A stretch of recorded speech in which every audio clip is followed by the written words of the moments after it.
Okay, well, let's go ahead and get started. I'd like to welcome everybody to I'm trying to count here. I think this is the 8th SOLIDWORKS 2022 rollout I've done in the past several weeks.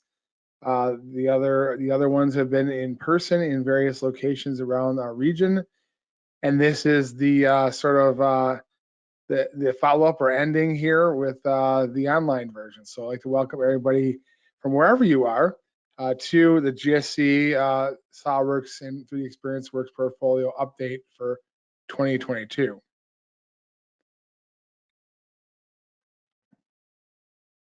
For those of you who have been keeping track, this is the 30th release of SOLIDWORKS. So over the past 26 years, SOLIDWORKS has released 30 major releases of SOLIDWORKS starting in 95 with the version called SOLIDWORKS 95. And there were several years in the beginning where there were 2 major releases. You might remember some of the 2001 plus type of situations. And this is normally when in an in-person audience, I'd ask how many people have been using SOLIDWORKS since the beginning, since 95. And if my brother John is in the room, he'll raise his hand, and usually not too many others. So wherever you've started your journey with SOLIDWORKS, however many years ago, whether it's a couple of years ago or whether it's 20 years ago, welcome to the 30th release. And again, as always, there's a lot for everyone to take away in what's new this year. So we always use a customer data set to tell our story and roll out the new features in a new version of SOLIDWORKS.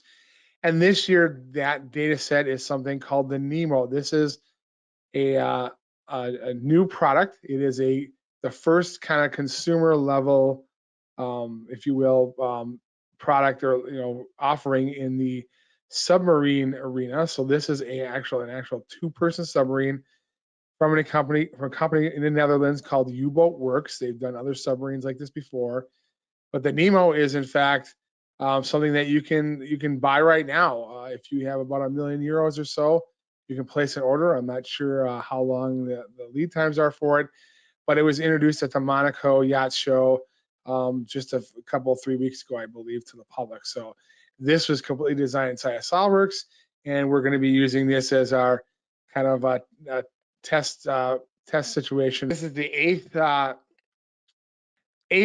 rollout of SOLIDWORKS 2022, and again, this is the 30th release of SOLIDWORKS. So again, since 95, some of us have been using it for quite a long time. And again, let's talk about the U-Boat Works newest product, which is the NEMO. Again, this is a 2-person submarine. You do not, it's a consumer offering, if you will. I mean, you have to know how to run it, obviously, and that kind of thing, but it has been designed completely inside of SOLIDWORKS. And we're going to be using this as sort of a backdrop for showing what's new in the SOLIDWORKS 2022 platform. So to do this, we're going to be talking about, kind of breaking this into sections here. We're going to talk about SOLIDWORKS, what's new kind of on the service. I'm going to give a little bit of a brief overview over some of the very highlights. Then I'm going to take a deeper dive into the SOLIDWORKS CAD as well as the ancillary desktop applications like PDM and Manage and Simulation and Visualize and such. And then we're going to take a look at some the deepest capabilities that you can attach to your SOLIDWORKS as a SOLIDWORKS user by leveraging tools on the 3DEXPERIENCE Works platform. And don't worry, this is going to be a 3-hour situation, but we're going to have a couple breaks along the way.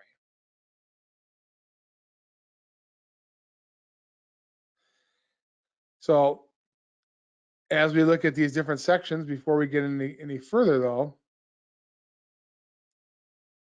I want to talk a little bit about quality. This is something that SOLIDWORKS has been working on and really looking at the last several years based on user experience discussions at world events and user group events and such, and they've really taken this to heart. So John Sweeney, who I've known for a long time at Dassault Systèmes SOLIDWORKS, has come up with some stuff he wants me to make sure everyone kind of is exposed to in terms of their quality efforts. So if you look at, there's a certain bucket of development resources that go into a release of SOLIDWORKS, and if you look at it as a percentage of 100%, you can see that quality and performance for 2022 has been allocated way over 50% of the overall resources. So that's quite a commitment right there. And as they continue on tracking their progress in their reduction of severe SPRs, severe bugs, if you will, which has been going on for a few years now. Severity 1 and 2 are the most critical ones. Severity 3 and 4 are, there's some decent workarounds. They're kind of more nuisance. And then severity 5 is just basically like, fix the spelling in this dialog box type stuff. So 90% of the reduction goals are there with the high severity and medium severity SPRs. And as a drive to not create new problems with new service packs and new releases of SOLIDWORKS, you can see tracking from Service Pack 1 of 2019 all the way through Service Pack 4 of 2021. Their goal to reduce severe SPRs that are newly created. Out of the few SPRs that are created, having less than 10% of them be in the category of a severe situation, they're driving well toward that over the last couple of years. And again, I hope you're seeing that as you install new versions and service packs of SOLIDWORKS. This is, again, a huge effort on their part to deliver, again, not just new features and new tools to you, but also improving the quality and driving toward that perfection that, of course, is unattainable, but is always strive for. So we're going to be talking about working smarter, working faster, and working together throughout the entire presentation today. And we talk about working smarter, things like being able to deal with models that are not necessarily modeled in mechanical CAD. They're modeled in 3D art tools that, basically giving you faceted mesh, graphical meshes. How do we deal with those as part of our design assemblies and whatnot? If we're talking about configurations, we've had configurations forever. But unless you're using a design table in Excel, keeping track of them beyond just knowing you have a list of names was a little difficult. Now we have a much nicer way to deal with that built into the tool. Also making component patterns more intelligent so they're easier to use. And the geometric tolerance tool has been around for a long time. It needed a refresh. The UI has been totally reworked to be, first of all, more complete, and second of all, also more intuitive to use, as we'll see later on. And we've had the whole wizard for a long time in SOLIDWORKS, and now in 2022, we're going to have also the stud wizard, which we'll talk about. Working faster. I love my shortcut keys in SOLIDWORKS. The S key has been improved, but there's a new one that I absolutely love called the Q key that once I show it to you, you're going to want it for sure. Being able to open a drawing in detailing mode, in that graphics only mode, when you're working with a model that's open in large design review. In other words, staying in that graphic only super fast workflow has been improved and enabled so you can do that whether you're working with drawings or whether you're working with sub-assemblies. The quick mate toolbar, I use it all the time. I almost never go to the paperclip command anymore, but there were a couple things that were a little clunky with it that have been smoothed over in 2022.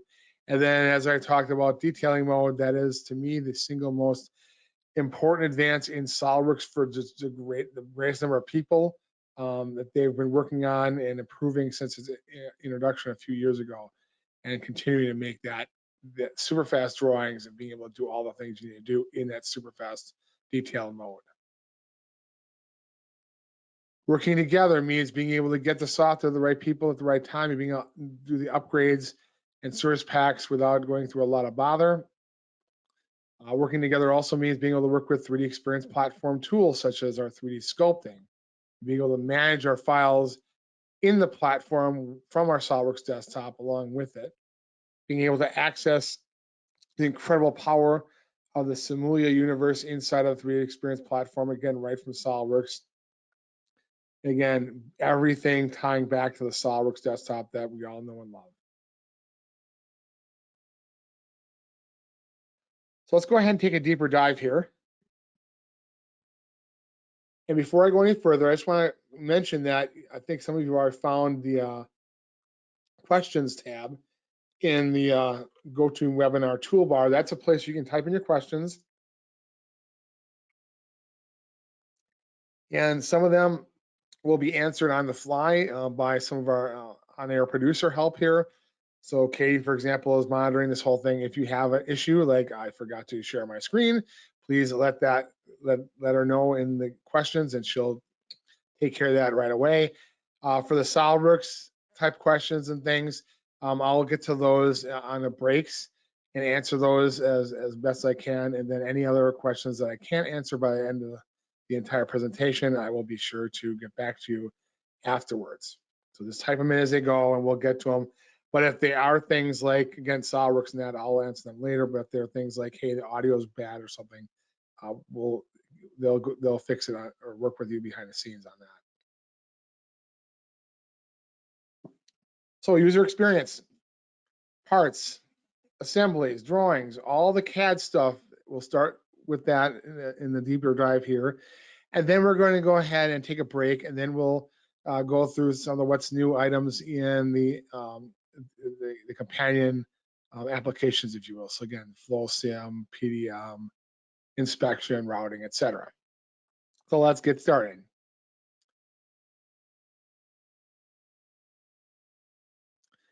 User experience. These are enhancements that will basically touch everybody, and some of them I'm really, really excited about.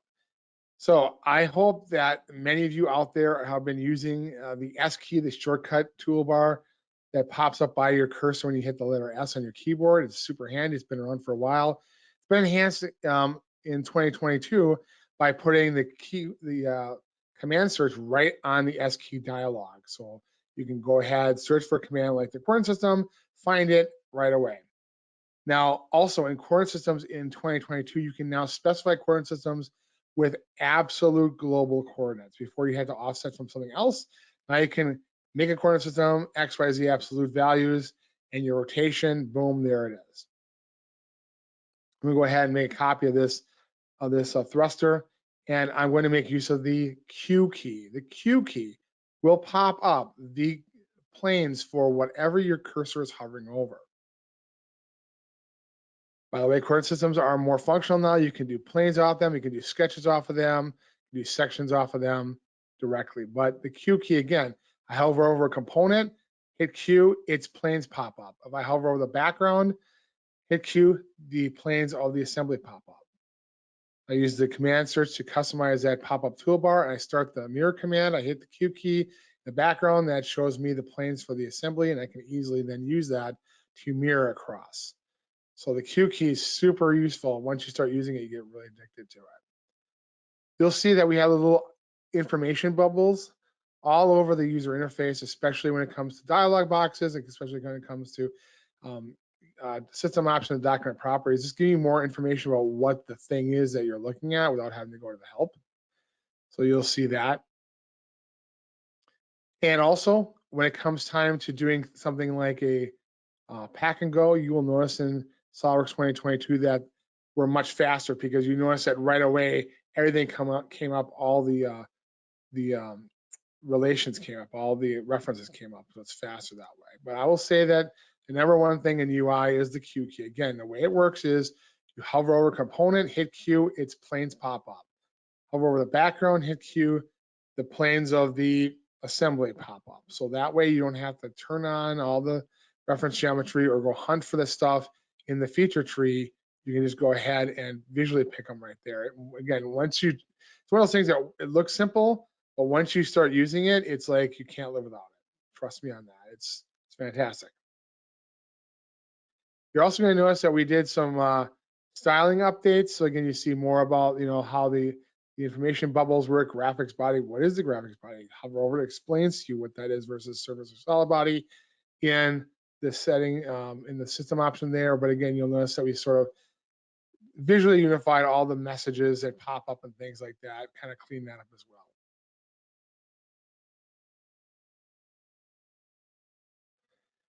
Talk about hybrid modeling and parts in general. So there's a lot of things I'm going to show here. Hybrid modeling is the first thing. What does that mean? Well, again, we use NURBS-based, non-uniform actual B-spline geometry in SOLIDWORKS. Or surfaces that are basically also bounded by a volume, so they're solids as far as they work. But there's also a lot of software out there that makes basically, think of an STL file or an OBJ file, things like that, where they're basically faceted, with a bunch of faceted triangles, and how do we use those inside of SOLIDWORks? Well, if you look at this valve and we expand it, this is a 3-body SOLIDWORks part file, and the 3 bodies are faceted meshes. Yet I can go ahead on this handle of that mesh body and put a chamfer on it. I can go ahead and put a sketch on what should be the flat face on the top, which it is, again, underlying this is just a mesh body. I can go ahead and sketch on there, do an extrusion. I can go ahead and make a plane and offset from there if I want to. I can go ahead and put a slot on there, which, by the way, slots can now be dimensioned to their outside edges, as well as when you place them, if you hit your tab keys, toggle between vertical and horizontal orientation. But again, I'm doing all that. These are 3 mesh bodies. If I turn down all the inside edges, you'd see all the facets going on. I'm going to go ahead and do a parting line on this thing because I want to actually make it a little more fancy. So I'm going to draft that. In SOLIDWORks 2022, when you do draft in 2 directions, you can do that right away. So I don't have to do direction 1 at 3 degrees, direction 2 at 5 degrees. I can do both of those at the same time. And if I save all these bodies out from this multi-body part file as separate bodies individually on disk, when you do pack and go, it treats that as a parent-child relationship. So it'll actually scoop up the multi-body part file and all the bodies you saved out and put them in the zip file before you'd have to add those separate items manually. People love doing sections in solid modeling in SOLIDWORks, and they're really easy to do. But if you have nothing but cylindrical surfaces, it was kind of hard to position it. Now you can just pick a cylindrical surface and let you put that plane right on there. Instead of creating actual model threads, oftentimes we want to do cosmetic threads and specify those in 3D space. Now that's what the stud wizard does for us. So I can either pick an existing cylinder, or I can pick a flat face and it'll protrude the cylinder for me and basically just specify it like I would the whole wizard, but it's going to create the protrusion instead. These nice new cosmetic threads, which we'll talk about as well. Configuration specific custom properties are easier to deal with. Now, as I add them, you see that I can put in what configuration or configurations each of these properties values belong to. And I also have another tab in this dialog, which is called property summary. So I can pick like the number, for example, the part number, and see the value of that property across all configurations and change them. So some nice new enhancements to just part modeling in SOLIDWORks 2022. And again, I will say that being able to work with mesh bodies directly, being able to cut them up and do modeling operations directly to them without converting faces and creating surfaces and stuff, that's brand new for 2022. And you can't do everything, but you can do most of the typical stuff. And again, I imagine as time goes on, we'll be able to do more of that. That's a big deal for people who deal with a lot of those kind of models. Let's look a little bit more at some new part stuff. Again, some of this is going to be specific to structure systems, but some of it's not. So we introduced the idea of a structure system a few years ago. Let's think of it like a way to make large weldments faster without discretely sketching everything. And we've enhanced structure systems a couple different ways. So in 2022, I can do a new type of a secondary member from a point to multiple locations. So those are the primary members at each of those bottom items there, and based on my distance information there, it'll put those out the angle I want. And then as part of structure system, you do a quarter management at the end, which will let you kind of input how you want the trimming to happen, so you can specify exactly how the bodies are trimmed together. Brand new for structural systems in 2022 is the idea that not everything is always welded. So we have these connection elements, which are basically like plates and brackets and things that let you kind of say, hey, these are going to be bolted together instead of welded together. So notice it finds the center planes of your primary and secondary members, so we can center those real quick. I might want to put a bolting L bracket down here between these 2 members. So again, that's going to be bolted together so they can be removed for repairs versus being welded. And again, as I put that on there, it centers it up for me, sizes it up the way I want to, and then it also puts the holes in the adjacent members for me. Very nice that way. End caps, we can do those in weldments for a long time. Now we can do those in structure systems, but here's something for everybody. No matter what kind of modeling you do, you mirror things, right? Well, now you can mirror about 2 planes at the same time. So I can go ahead and pick these bodies here and mirror them horizontally and vertically in one mirror command. So the hardest thing about using that enhancement is remembering that you can do it, because it's the same mirror command, just now you have 2 planes that you can pick instead of just the one. So that saves a lot of time, because again, when you're mirroring things, a lot of times you're doing mirror across, mirror vertically, right? So now you can do it in one shot. Also, curved edge flanges can now be changed in terms of length. They don't have to run the entire length of the edge that the flange is put on. That's an enhancement as well for sheet metal. So some nice new enhancements. Again, the big one here, like the user interface thing, the Q command, the Q pop-up. That's the big one to remember. We're talking about parts being able to mirror around 2 planes, which, by the way, don't have to be perpendicular, but usually they will be. Being able to mirror about 2 planes and the same command. That is just, again, you have to remember you can do that. But once you do it, you're like, this is awesome. You do it. People do it a lot. Okay, let's look at assemblies.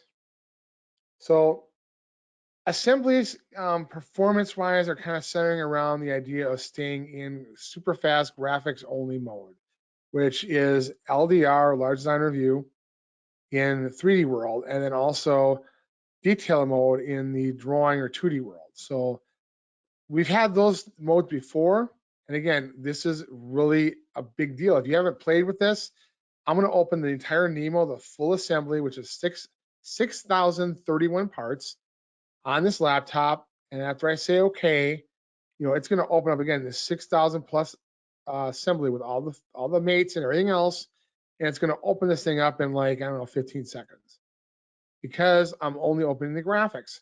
But yet, if you've been looking at what's new in the last couple of years, we can do a lot of things in LDR mode. I can actually add components, remove components, change the configuration, do mates, etc.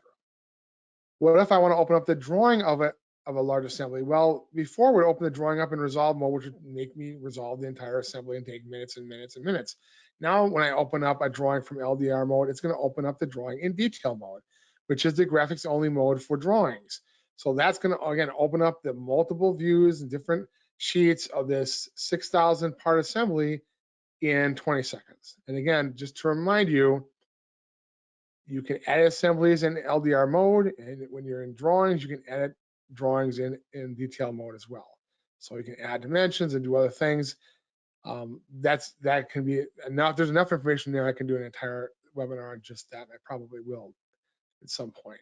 But yeah, here I open the drawing up in 20 seconds, and I can go ahead and add dimensions and notes and what have you.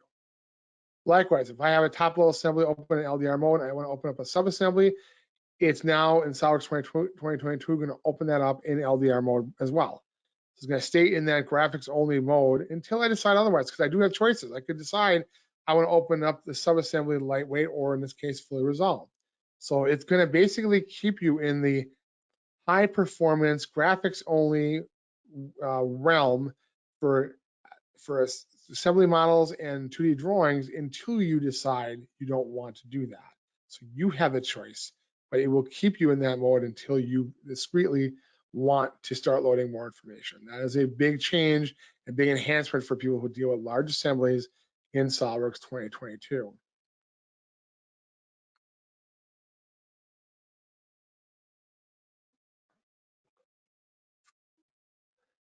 Let's talk about some more assembly stuff. The first thing I want to show here is a subtle thing, but I think it's going to be really helpful with day-to-day operations. If I click on a part in the feature tree of the assembly, it'll light it up with the triad. So first of all, it's behind something, you can see that triad and pull it out. But also you can manipulate the part using that triad. So it's really easy to grab a part, move it in the view, and then position it. Now, if I pick these 2 flat faces, I get the pop-up toolbar, which we've had before, but now I can actually flip direction before I say okay. Likewise, 2 cylindrical surfaces, I say I want to make them concentric. I can lock rotation right here before I say okay. Before, you would do this, and then the modifier for flipping or locking came after the fact. It was a little awkward. So now you can specify all the modifiers to that mate and then say okay in a logical sort of fashion. Having a component pattern driven by features in a part has always been there, but you had to worry about the seed feature, right? Like which was the first hole, because that's how it's going to calculate where the parts are going to go, right? If you've tried this tool before, you've had that happen to you. Now in SOLIDWORKS 2022, it doesn't matter where it is. Like I move this to another hole right in the middle of the pattern, and then when I do that same component pattern driven on the feature, it'll do it right every time. So basically, you're doing patterns of components based on features now. You don't have to worry about what the seed feature is and the underlying part. You can just basically mate it to whatever instance of the whole or thing you want, and you'll just fill it in intelligently, no problem. When it comes to configurations, we've always been able to make configurations on the fly, right? You just say, I have a new configuration, and then you start modifying the assembly. You start changing the configurations of some of the sub-assembly parts. You suppress some of the parts or sub-assemblies, and that's your configuration, right? Well, the thing is, unless you're using a design table in Excel to do this, to keep track of it, it's like you just have a list of configurations. What do they mean? Now, it's just part of the UI, we have this configuration table. So it keeps track of all the configurations. I can make new ones on the fly as well. And then I can go ahead and then I can see all of the things that are configured in this assembly so far in each column, whether they're suppressed, unsuppressed, configuration state, etc. And I can go ahead and apply that stuff and create new configurations on the fly. And I can see what all the configurations mean. So as I continue on and suppress more stuff, for example, or change other configurations of these parts and subassemblies, well, when I go back to the configuration table, it knows all that stuff, and now I have all these new columns. And you can hide or show the columns. I can just show the one column, for example, see the part number across all the configurations, make sure they're all the right value. This does not replace design tables. We're not doing calculations and things like you do in Excel, but it is a nice way to kind of keep track of all your configurations without having to write things down. Bill of material. Oftentimes using parts in a bill of material or in an assembly that don't belong in the BOM, like this tubing here is not really a set piece or part number. So I can always in an assembly pick a part and say it does not belong in the BOM, but you have to do that every single time you use that part. Now I can go to the part itself in the configuration properties and say, do not use in bill of materials, and it will never be in the bill of material as I use it going forward. Of course, I could change that if I want to vary that, but if you have a part that you use in your assemblies all the time, but is never really part of the BOM, now you don't have to chase that every time you use that part in an assembly. It'll behave the way you want it to from the get-go. All you gotta do is set that in the part and you're good to go. Also, in the last couple of releases, if you've been through the What's News, you see that we also have giving the user some ability to turn off things they just don't find useful. So you can now control how the Quick Mates alignment toolbar appears. So you can say it always appears, it pauses, giving you an opportunity to change the alignment, or no, never do that. Just where the alignment is, use that. I don't care. You need some of that ability to kind of instead, don't ask me all the time. I'm going to say this is what I want you to do. Drawings. So again, we're going to talk about detailing mode because it's a huge thing. But also there's a number of other cool enhancements as well we'll talk about. So detailing mode, what does that mean? Again, I open up a drawing. I don't even have to do it from the model. I can open it up from scratch. The model does not even have to be present on the computer. I'm opening the drawing super fast in seconds, going to each of the different pages. I can not only see things in print and stuff, but I can also add things. I can go ahead and put dimensions on. I can put in notes. I can put in balloons in an existing bill of material. If there's a balloon that's missing, I can add those into it. I can create dimensions. I can create tolerances. New in 2022, I can add hole tables. And also, here's a big one, I can add any view that appears in the view palette, I can add to a drawing while it's in detail mode. That's huge. Also, detail mode can be used to open up drawings of any vintage of SOLIDWORKS drawing. Again, remember, you don't even have to have the model to open up a drawing in detail mode. So that means you can go into old drawings and reuse them. Other things, you have a circular dimension, you want to switch it from radius to diameter to a linear, you can do that. Just click on it and the little glyph comes up and you choose what you want. New dimension type, symmetric diameter dimensions. So basically we're going to put the number, it's going to be the entire diameter, but it's only going to show half of it in 1 liter. So it's much, much cleaner for things like turn parts like you see here. Also, as I mentioned, our geometric tolerance tool has been totally revamped. The interface is much more intuitive. It goes through all the cells. So you have the range, your offset, all that stuff, and it kind of walks you through datum A, B, and C. You can go ahead and put new frames next to each other, or you can put them above and below each other, and it kind of walks you through all of the different options, kind of prompts you to what you might remember or miss as you're doing this kind of thing. And again, it's super intuitive. So they go ahead and insert these symbols, add a frame below. I might want to delete a frame. It's all very easy to do. If using weldments or any other multi-body situation, you want to have your cut lists combined together in one BOM.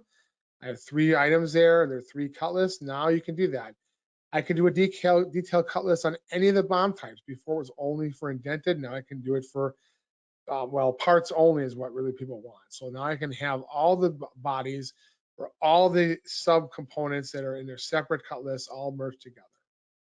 You make drawing templates with target empty views. You can now include a flat pattern view as part of that. And also you can toggle on or off the bend lines separately from everything else visually in your drawings for sheet metal. Couple notes about detailing mode.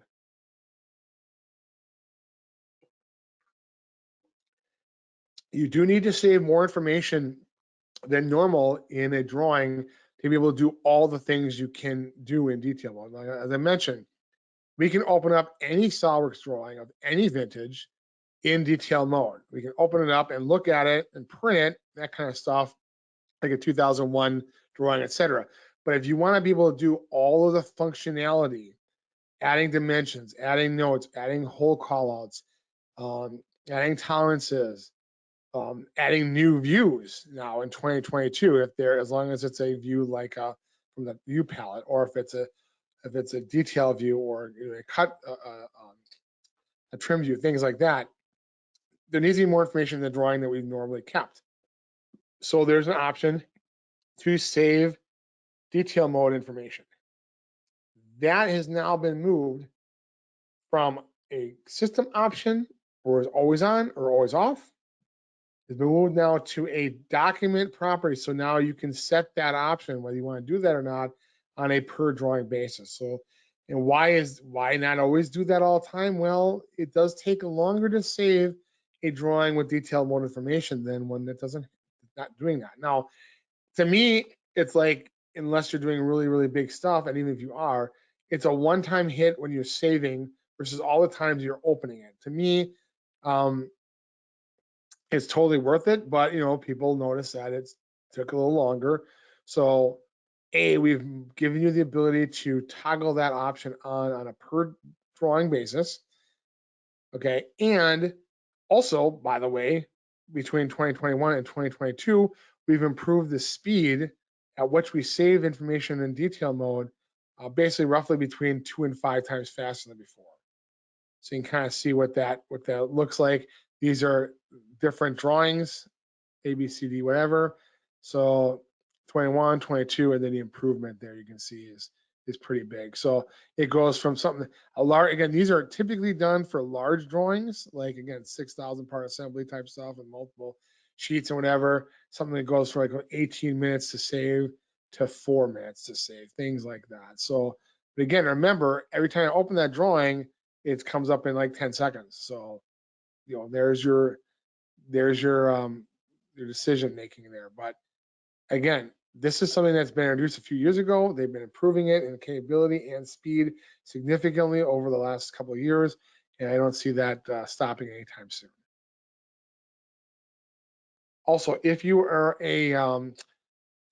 if you're interested more in the BOM and how it works, again, detailed cut list has been there for indented, so that works the same way as before. But now it works for the other 2 modes as well. So top level only, basically cut list items are going to be listed for any part at the first level, then they just dissolve the part rows. So, okay, what I think most people, when they're asking me about this, what they want to do is they want to do the detailed cut list parts only. So that way it's going to basically show all the parts, all the bodies across all the weldments or whatever, whatever you're using the multi-body parts for. And it's going to show those cut lists all combined into one BOM. That's usually what people are looking for, and now you can do that in 2022. Also using it, SOLIDWORKS MBD. We now publish an HTML with a 3D PDF, which is a kind of easy to share, kind of self-sufficient deliverable, works better that way on mobile browsers in particular.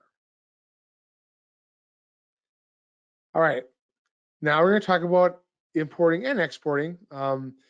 There's a couple things to note here. One of them that I'm not going to do a demonstration of, but the last one on this list here where it says import performance. We've all been there, or many of us have been there, where we have like some ginormous step file that has tens of thousands of surfaces or more, and we try to bring it to SOLIDWORKS, and maybe it takes like 45 minutes to do it. Maybe it takes like an hour and a half to do it, and it's just like, you know, not great. Okay, what SOLIDWORKS has done is they've looked at the performance of importing these kinds of things, and they've looked at basically the performance, the same kind of files with other CAD tools out there, and they've basically made it so that as a general rule, when you are using SOLIDWORKS, and from the time you say open or import this file to the time you actually get the cursor in your hand, you can actually do something with it, they're as faster than anybody else. So they kind of really, again, that's part of that quality performance thing, because a lot of people have to bring in these files, these step files and ACES files and Parasol, these big giant files. Now we're way better at them before. So I can, for example, say that there is a part that I had from a customer that it took over an hour to run, and now it comes in like 7-8 minutes. Okay, it's not instantaneous, but it's way faster than it was before. So if you've been one of those folks that have had to kind of grin and bear it when you had to bring in these large step files or whatever, you will be very happy to know that it's much faster in 2022. And if you do that kind of work, that's worth the price of upgrade right there, or the bother, or whatever, the effort of upgrading to do that, because it is such a huge improvement. But beyond that, when you're working in the AEC world, i.e. the building world, you have to exchange data in some kind of a format, and typically it's the IFC, Industry Foundation Class format. Now, when we create a SOLIDWORKS model and we save it out to IFC, we have some new options for output, but quite frankly, we also just do a better job of making the file. So you're going to notice that it's going to be better on the AEC side. More often, though, we're bringing in some kind of like a facility layout kind of model from some other tool into SOLIDWORKS, to do some equipment layout or whatever. What's nice about this in 2022, I can see all the classes. So in other words, I can see the layers essentially. So I can say, just give me the floor, the walls, and any furniture. I don't want the HVAC, I don't want the electrical, I don't want the plumbing, and then I specify what I want, and then only that stuff comes through when I import. So A, it's faster to import, I'm importing less stuff, and B, it saves me from having to go back and delete a bunch of stuff that are just cluttering my view anyway. When we export DXF and DWG, typically in this sheet metal type situation, we can now retain the color information when we export those things out. So why is color important? In the sheet metal world in particular, a lot of sheet metal CAM tools will key on colors for things like it's a bend line that goes up, or a bend line that goes down, or that's to be water jetted, or flame, or plasma cutter, or whatever. So those will come through. They come through in the DXF file. You can see we bring that into e-drawings, as well as we bring it into like AutoCAD, or in my case, draft site. That's what I got. So that is, again, a nice little capability for people who, in the sheet metal world in particular, who are kicking their stuff out to be manufactured with CAM. Okay, let's talk graphics.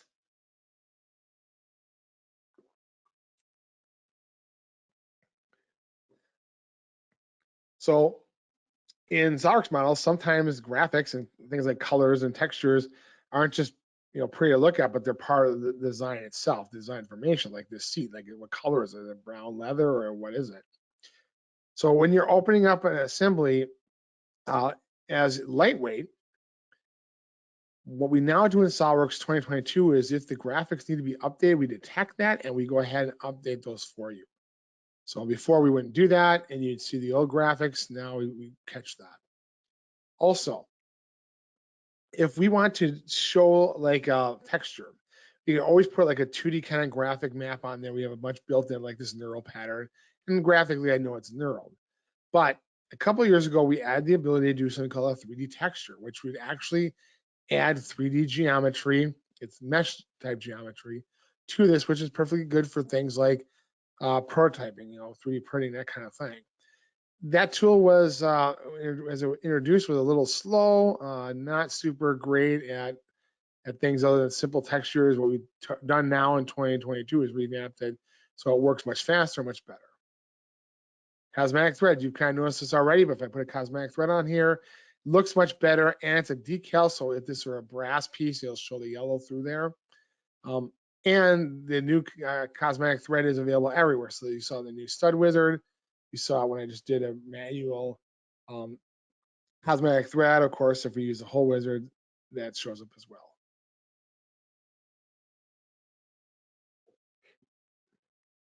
Finally, everything is faster, is better. So in 2022, Silhouette Edge Performance, which is the mode I like to run, is faster, anywhere between 10 and 30%. In the case of this model here, it's 11% faster. So that's just basically rotating, zooming, and panning a model with the edges turned on, which is, when I open up a model and it doesn't have the edges turned on because it's a really big model, I usually will click the button, maybe wait a few moments for that to generate because I just like the edges. So faster is better, we'll take it. Now, the last thing we're going to talk about before we take our first break is SOLIDWORKS administration. So I know there's some CAD admins out there that are familiar with the admin image tool and the options with the options tool to set up the admin image. So let's just go ahead and get down to what's new on SOLIDWORKS admin image in 2022. Some really good stuff.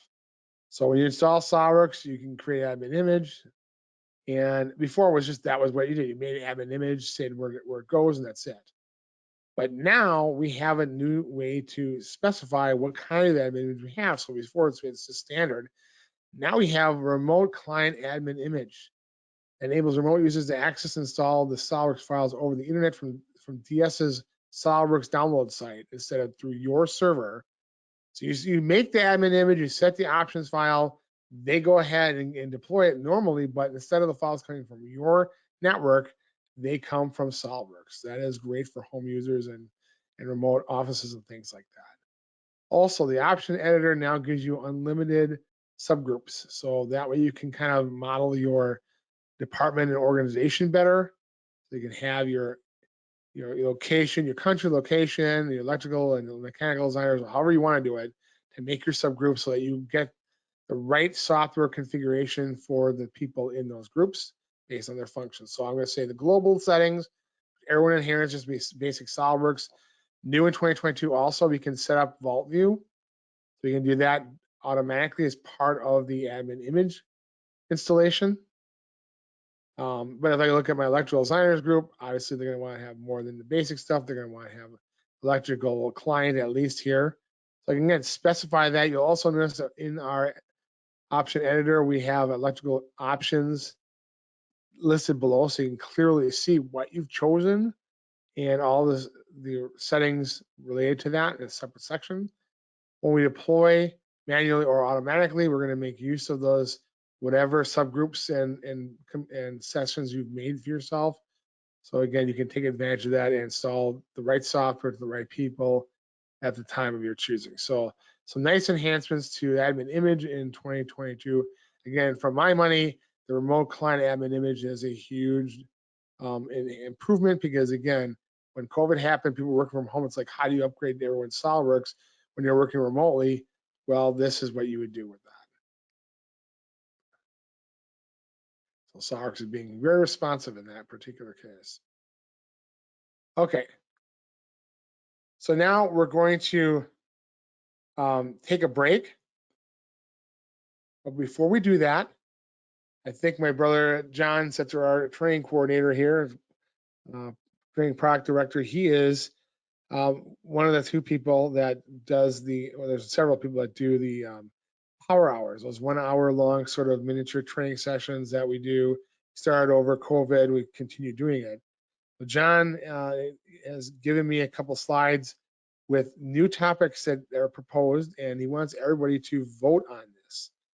So I'm going to ask everybody to please use the web page up listed there, or take out your phone and text your choice. Now, this is a live poll everywhere, so I'm going to ask everyone to do this. And then once we have everybody sort of get a bunch of votes in here, we can go ahead and take our break. In person, I could say, hey, everybody, we can't take our break until we get some votes. Of course, you're all at home or in the office or whatnot, and I can't see you. So I'm just going to please ask you to respond to this poll so we can get some data. And again, this is all for you so that we can give you the most relevant content and the most relevant topics for the upcoming power hours.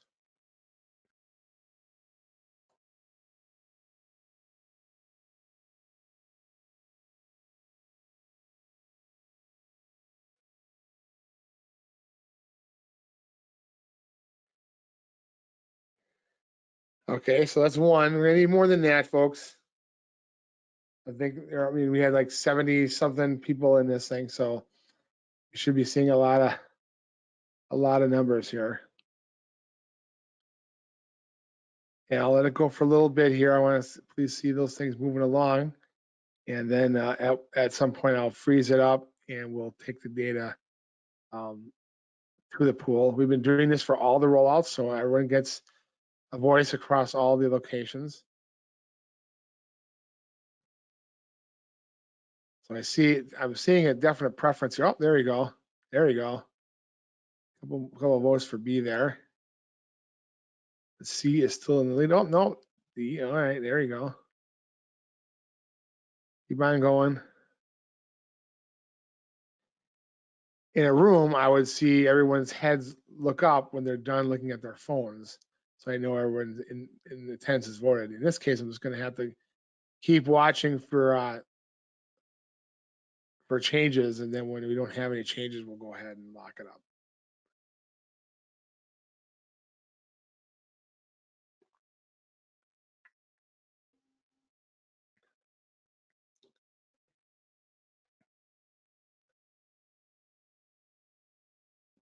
Okay, anybody else going to vote out there? Okay, yeah.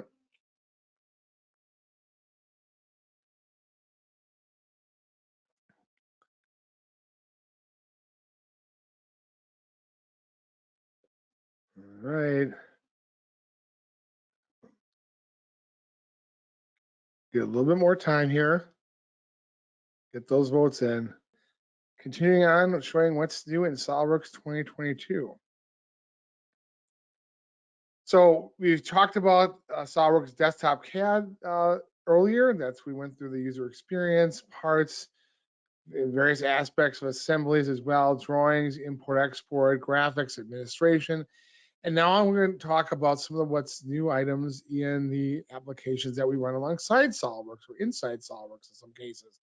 Starting with my personal favorite, SOLIDWORKS Visualize. So SOLIDWORKS Visualize has been around for a long time now, a long time being a couple 5 years. It is the camera for SOLIDWORKS. It's a separate application. If you haven't tried it, it's the standard version is part of your SOLIDWORKS Professional and Premium subscriptions, so you can actually install it and run it as long as you have SOLIDWORKS on subscription for Pro and Premium. But there's a lot of new things here in 2022. A lot of them are in SOLIDWORKS Visualize Professional, which is our advanced camera and the animation tool. So I want to kind of show some of this. And the themes sort of for Visualize 2022 are really kind of along the lines of making things easier to do, such as placing things in real environments with photographic backgrounds and things like that. And of course, also doing animations like you see here, yeah, as well. So the way Visualize works at a basic level, you take an environment, you throw it into your models project here, and it gives you global lighting as well as a backplane or a picture basically behind there. So I might like the global lighting that came with that environment, but I don't like the background. So I'll go ahead and get a little more appropriate kind of a picture, and that would be the picture of this kind of cruise ship. So now, what's difficult to do in any kind of rendering tool? Matching your camera orientation, perspective, focal length, all that stuff with whatever the picture is behind it. Now in Visualize Professional 2022, however, that's super easy because we have the match camera button. All you gotta do is take these two horizon lines and match them with the horizon elements, and take these two depth lines and match them with things running in and out of the frame like that. And just like that, your camera's matched, just like that. So now it looks right. I can zoom in and out, but the perspective and everything matches that background. So I want to make my shadows match the background. So again, I have my object shadows, my lighting, and I have the picture shadows. I'm going to rotate my lighting so that the shadows of the object match the shadows showing in the graphic background there, which is fine, except we have a little bit of an issue. You know, it looks like that shadow's going right through that wall because, of course, it's not really a wall. It's just part of a picture. So what we can do now in Visualize Pro 2022 is we can use a primitive like a wall in this case, which is basically just a vertical plate. I'll go ahead and just kind of position it into where it would be with the graphic there. And now in the new enhancement here is I can take that item, I can say that's a shadow catcher, which means that the actual piece is not going to show up in the rendering, but the shadow will. So that lets me actually put that shadow and make it look like it's part of the background. So that enables me to really blend this in with the background really nicely. Now I'm going to do another configuration here in my project. So I'm going to change my backplate, change my lighting. So the backplate shows kind of like the water and then the sunlight coming from above. So how are we going to make that actually happen on the object? Well, I'm going to go ahead and go to a top view, and I'm going to put a new light in here. Again, this is part of SOLIDWORKS Pro, Visualize Pro. And now I can actually say it's going to be oriented from the camera. So when I move around now, it's going to be placed above where that camera orientation was. So it shines on top very easily. I want to make this a little more interesting, so I'm going to go ahead and get some other models here. In this case, this little fish. I'll put the fish in 3D space. I can maneuver around with the triad and whatever. So one fish is kind of, okay, meh, it's not a big deal, but I want to have much more. In Visualize, we can take an object and we can do a pattern.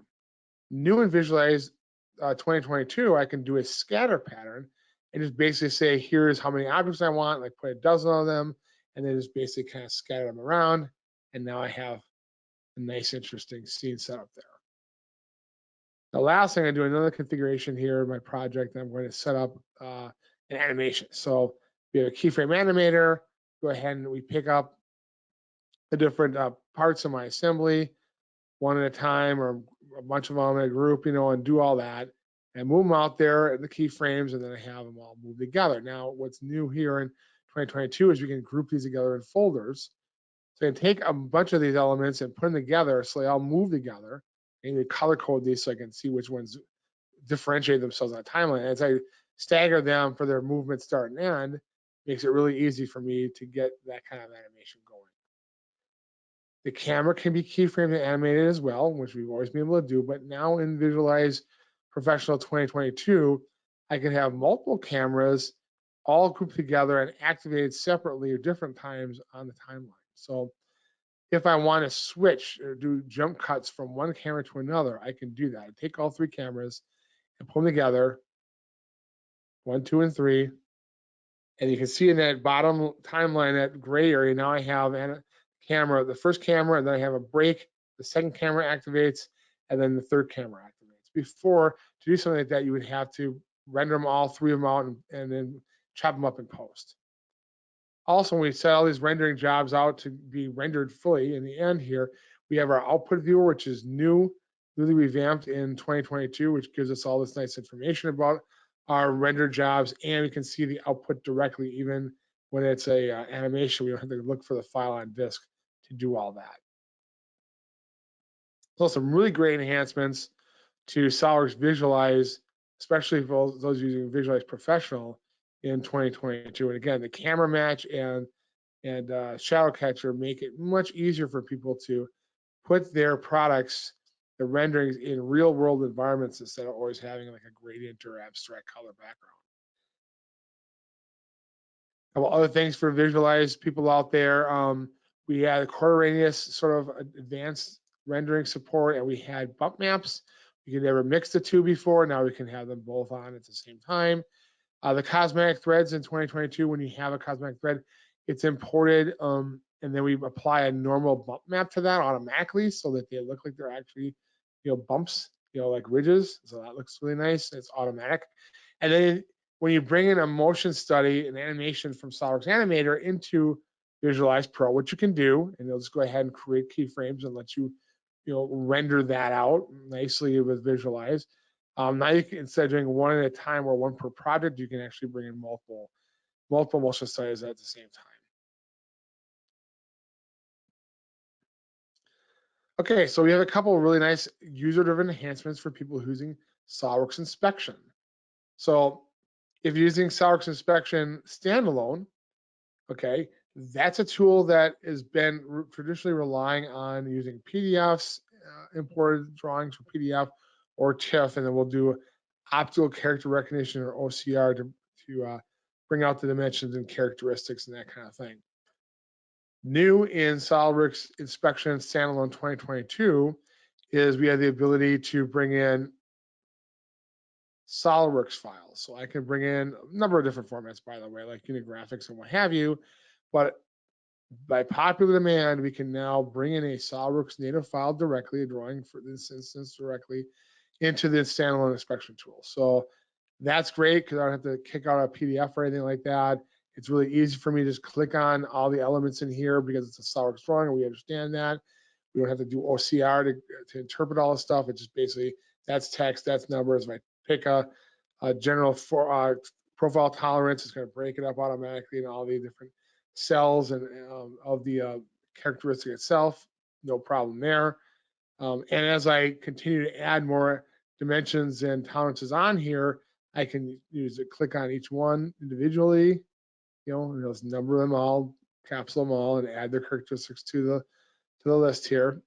If I have a 2-frame tolerance here, it'll break it up into 2 separate rows in the inspection table. Okay, so again, it's smart enough to do all that. And again, I could click on that way. I could go ahead and do window select, and it'll break them up into separate items, dimension and tolerance as separate rows in there automatically. So it's really intuitive. It's exactly what a lot of our customers have been asking for who are using the standalone inspection tool. But we didn't stop at drawings. You can also do this with SOLIDWORKS part models. So if you're using SOLIDWORKS MBD to put your dimensions and tolerances directly in the 3D model, when you are using inspection standalone, now you can open up that SOLIDWORKS model with the product manufacturer information, the PMI as you call it, on the model, and then you just add those in as characteristics. We can even do this with 3D assembly models, so that if you have an assembly, you have some 3D PMI on there as well, we can go ahead and open that up in inspection standalone and grab those items, those dimensions and whatnot, and make characteristics out of them for the inspection report. Of course, you can also create different kinds of output, including 3D PDFs, so that you can have this information consumable by anybody with Adobe Reader, for example. And we can also, of course, take out the Excel spreadsheet for use at the actual point of inspection.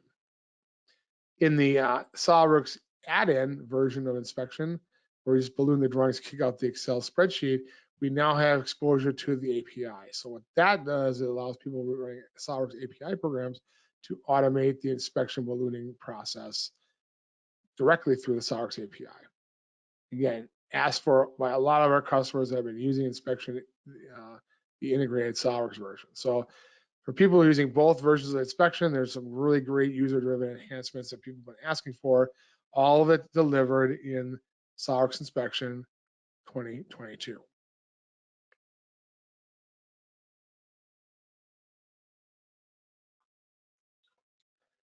Okay, we'll take a look at routing now. Electrical routing, we have a couple new wrinkles here regarding how to add connecting points to your SOLIDWORKS models, as well as, well, quite honestly, we support back shells now in our wire harnessing tool set. So when you're in a submarine 50 meters down, electrical systems are really important. You're going to want to model those and design those well. Perfect for SOLIDWORKS routing. And when you're creating your SOLIDWORKS models or using them, that library, whatever, and you're attaching the geometry to connecting points in the electrical component specification, now it's easier than ever because you can just go right to SOLIDWORKS electrical, pull down, and then go right to creating the C point with the manufacturer part.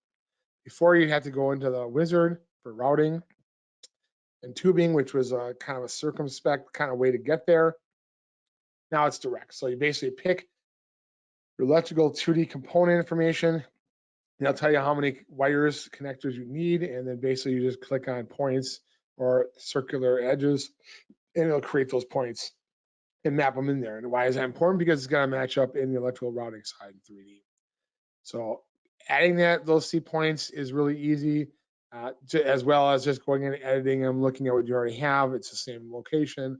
You go ahead and see what's mapping to what, and also make changes right here if I want to. So no more going into the routing wizard, component wizard thing, which is sort of not really electrical specific and was a lot of extra stuff.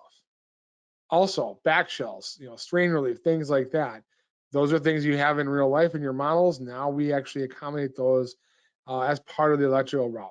So if I have like these two cables like this, and I want to route them in my 3D model, what we do before is have a connector, and then we have the cables, and we route the cables to the connectors. But of course, there'd be this back shell situation. In this case, using this kind of 45-degree swivel, but it could be just a regular back shell that you kind of put on there. This is now something we just add into your library. You can have these, make them yourself, and you can download some of the ones examples we have. And then you basically just add them in your assembly as you normally would, okay, in the location of the connector where your route goes to. And then all you need to do is just edit the route, and you can access the center of the route, which is essentially a spline, and you can access the center axis of the back shell part and route it through. And what's going to happen is we now understand that that is part of the route itself. So what that means is not only are we calculating the right length as we accommodate that cable going over there, but also when we hit the magic flatten route button that we have in SOLIDWORKS electrical routing, I'll choose that second, the cable I'm working on, that red one right there, and I hit flatten route and answer a couple of questions and say, go ahead and do it, like put it in the drawing, for example. Now it's going to go ahead and automatically flatten this into a straight item, and it's going to calculate all lengths and everything else, make a drawing of it, and the back shell items are part of the route drawing now. So again, it's not just another part model in your assembly, it's actually part of the route. We calculate, we take advantage of all the information behind the scenes to make sure the lengths are correct, etc. So a couple nice new enhancements for those of you who are doing SOLIDWORKS electrical routing in 3D space.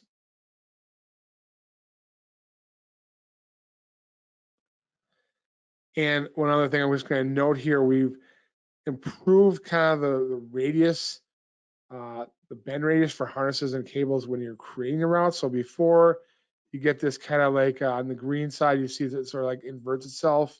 It shouldn't be doing that now in 2022. Also, you've seen that orange triad come up in multiple places. Like you saw some new enhancements to and that show up in assemblies and what have you. But also we have that now in the 2D sense on the drawing, so it makes it easier to edit that nail board, if you will, that route on the paper. Now, an electrical schematic, which is the 2D schematic tool, which is intelligent, database driven, etc., much better than your 2D CAD tool, which is some basic dumb symbols. We have also enhanced that in one particularly important way in SOLIDWORKS Electrical Schematic 2022, and that's us adding in what we call the ECP This is where we have our electrical components. And normally you go to like a place like Wago and go to their website, and you can go ahead and download this information into your electrical schematic library, okay? Instead of having to do all that now, we have this ECP built in, which brings that whole thing into basically a content portal, if you will, right inside the UI. So there, we track those in part of the ECP. You can go ahead and do searches. You can see kind of new manufacturer information. And again, I'm going to say Wago and go out there. You can see all the new stuff out there. And I can go ahead and see not only what's offered, but also, hey, there's two versions of this. There's two 2D footprints, two electrical symbols, there's two manufacturer part numbers with this PLC. So there's two versions. I can hit the download button and bring it into my electrical schematic library. So then going forward, by making a schematic, I can just go ahead and drag it right in my library. And all the manufacturer information is already there because I download it through the ECP. So the ECP kind of saves you from having to go to different individual company websites and download the stuff yourself. Also, if you're doing multi-user, people working on large schematics in projects, multiple people at the same time, which we can do in electrical schematic. Now we just made that more responsive and faster. Electrical reports can have now multiple hyperlinks per report cell, again, giving you more flexibility to having information, on different components in one spot. There's a couple improvements on electrical schematic there.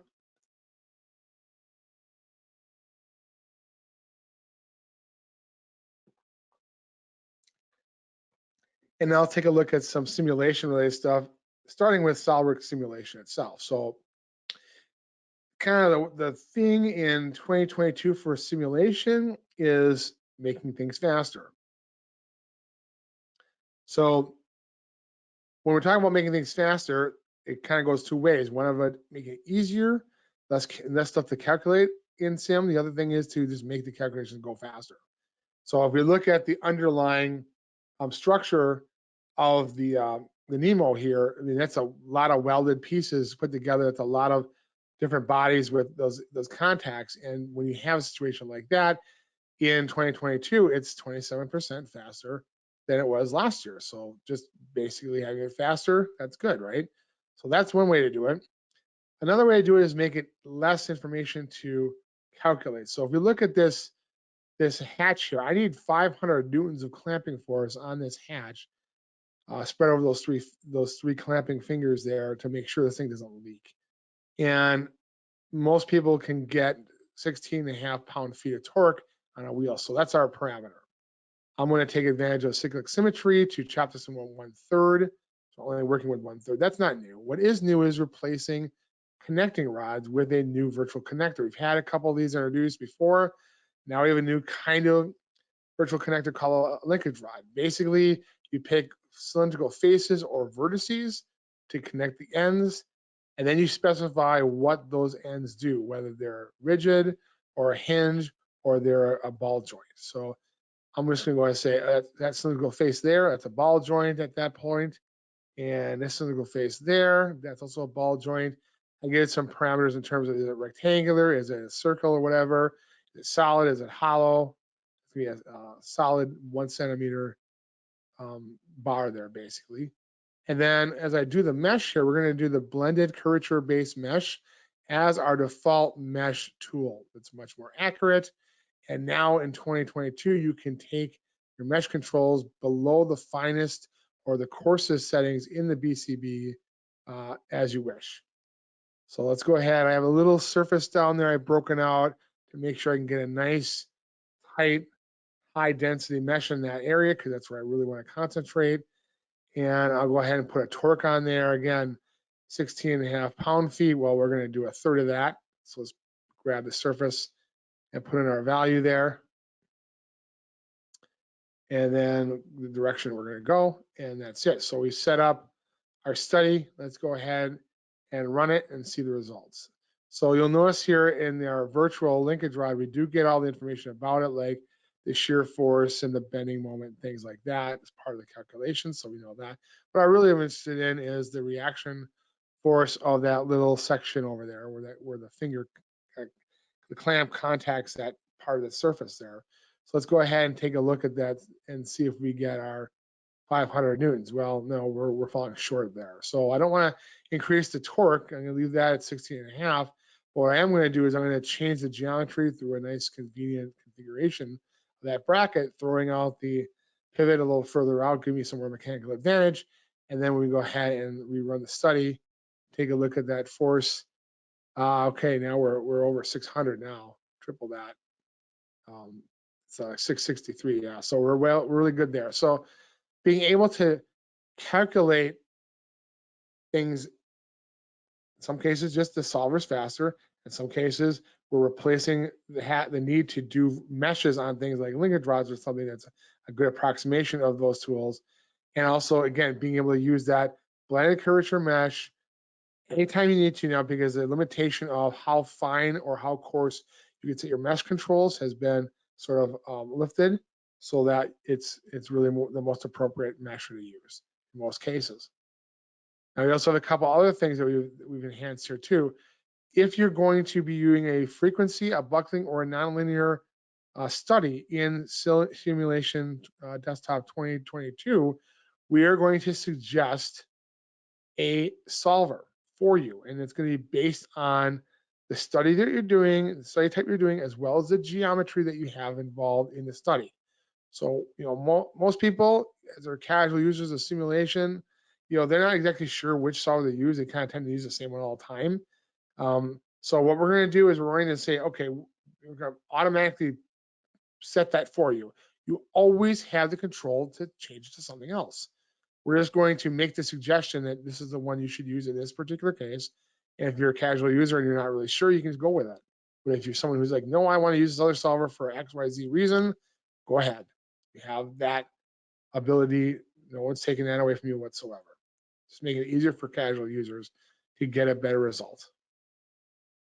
Now, speaking of results, in SOLIDWORKS Flow Simulation 2022, it's really all about results and interpreting results in new ways and more powerful ways that will help you get the knowledge you're trying to get out of your studies. So as we look at the NEMO submarine, as it goes down, it's ready to go like 100 meters. Things can get pretty dark down there.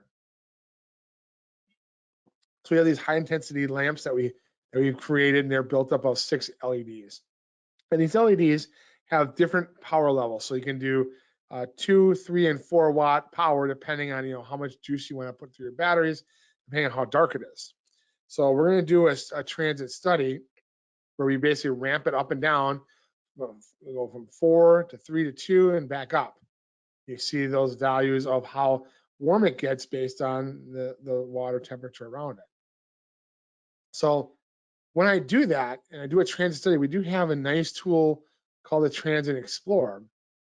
And now what we've done with the Transit Explorer, we allow you to view the flux plot in the Transit Explorer. In other words, before a flux plot would be a time slice, whatever time equals whatever seconds you want, that's the flux plot there. But now you can actually see how things move along as time changes. Also, equation-based goals can be based on the results of previously done career equation-based goals.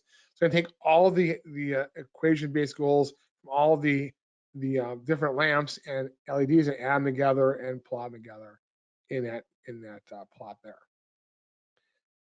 I might want to experiment with not always having all the LEDs the same power level. Maybe I can combine 2, 3, and 4 watts differently to get the same or similar kind of light output with less heat. So I'm going to do a whole bunch of studies with different combinations, and I'm going to get a bunch of results, right? So I'll go ahead and just look at 3 of these here. There's a lot more I'm doing, but I'll just put these 3. Now, which one of these is better? It's hard to tell. We list them side by side. So now we can do things like merging for maximum or merging for minimum. We can lay all these on top and get a plot of the difference between them and make one the reference and the difference of the other ones subsequently. So this gives you new ways to see those results and compare them. So not just laying a bunch of plots next to each other and trying to figure out which is the best. Likewise, we have all the columns with all the information of the output that you can go ahead and lay together and compare as well. Now we also introduced scenes before, which kind of is a preset plot setup, but Now in 2022, the scene will also include the state of the model in terms of what parts are hidden or showing and the camera angle. So when you go to a scene now, the plot's gonna look exactly the same way it was when you first created that scene. So like I said, in Flow Simulation 2022, we're really talking about being able to slice and dice the results in more ways to give you more insight into your design data. A couple other things we've done too, again, so if you're copying plots from one project to another and you've set probes on the plot, when you copy the plot to the other project, the probes will come along with it. We also can do a crop region be accounted for in the service parameter calculations and a couple other things as well. But again, most of this is talking about the output results and different ways to look at that output. SOLIDWORKS plastics. So if you're doing plastic injection molded parts and you want to see how moldable it is, or if you're doing more advanced type stuff and you're actually making the molds, you want to kind of see what the characteristics of that's going to be. We have a lot of new enhancements to kind of automate a lot of things in Plastics 2022. So if I take a closer look at the hatch areas here, there's these two plastic handles. They are left-handed and right-handed, so we'll note that for later. But plastic is going to let me kind of evaluate how moldable this thing is. Now, in order for that to be accurate, it's imperative that the material model being used for the plastic is accurate. And yes, we've added about 150 new material definitions in our library, but more importantly, we've updated over 2,000 existing materials with the latest manufacturer data. So our library of materials in plastic is not like a static thing, because manufacturers come up with new, more refined data all the time, and we incorporate that into the library so you always get the best result possible. If you're new to plastic simulation, we have a wizard here that'll tell you, okay, I'm suggesting a pull direction based on the geometry. I'm going to suggest a gate or a injection plate there if you want to. Of course, you're probably going to want to model your own gates. We introduced the ability to do a sketch-based gate or runner before. So we put the runner out there, and it's kind of like it was before. The improvement actually here is to make it simple. We asked you before how many segments you wanted, and people didn't know if it was 10 or 100 they should put in. So now we just calculate that for you. You basically say, here are the sketch entities, and here's the diameter, beginning and end of each segment, and we're done. So quite simple that way. If you are going to have a left-hand, right-hand situation, you're going to want to have a symmetry study. So what we can do here is we can basically take a plane right through the sketch entity there, and I can go ahead and it'll automatically create the opposite hand part of this mold cavity for me. Let me calculate that way. Or if it's gonna be the same part, but I'm gonna go ahead and have a bunch of parts off the same sprue, and we're gonna rotate this around like 2, 3, 4, however many I can fit on there. I can actually do that again very simply. Just grab the geometry and spin it around there, and it'll do that for you. If you model your own runner geometry and 3D modeling, if you want to do it that way, you can still do these other things to do an opposite hand or a family mold. And now we have the run up at the top, which is easier to access, and then of course we can now turn on symmetric results and things like that. So again, if you're doing family molds, if you're doing left hand, right hand type stuff, we've made that much easier to set up and run and see the results in Plastics 2022.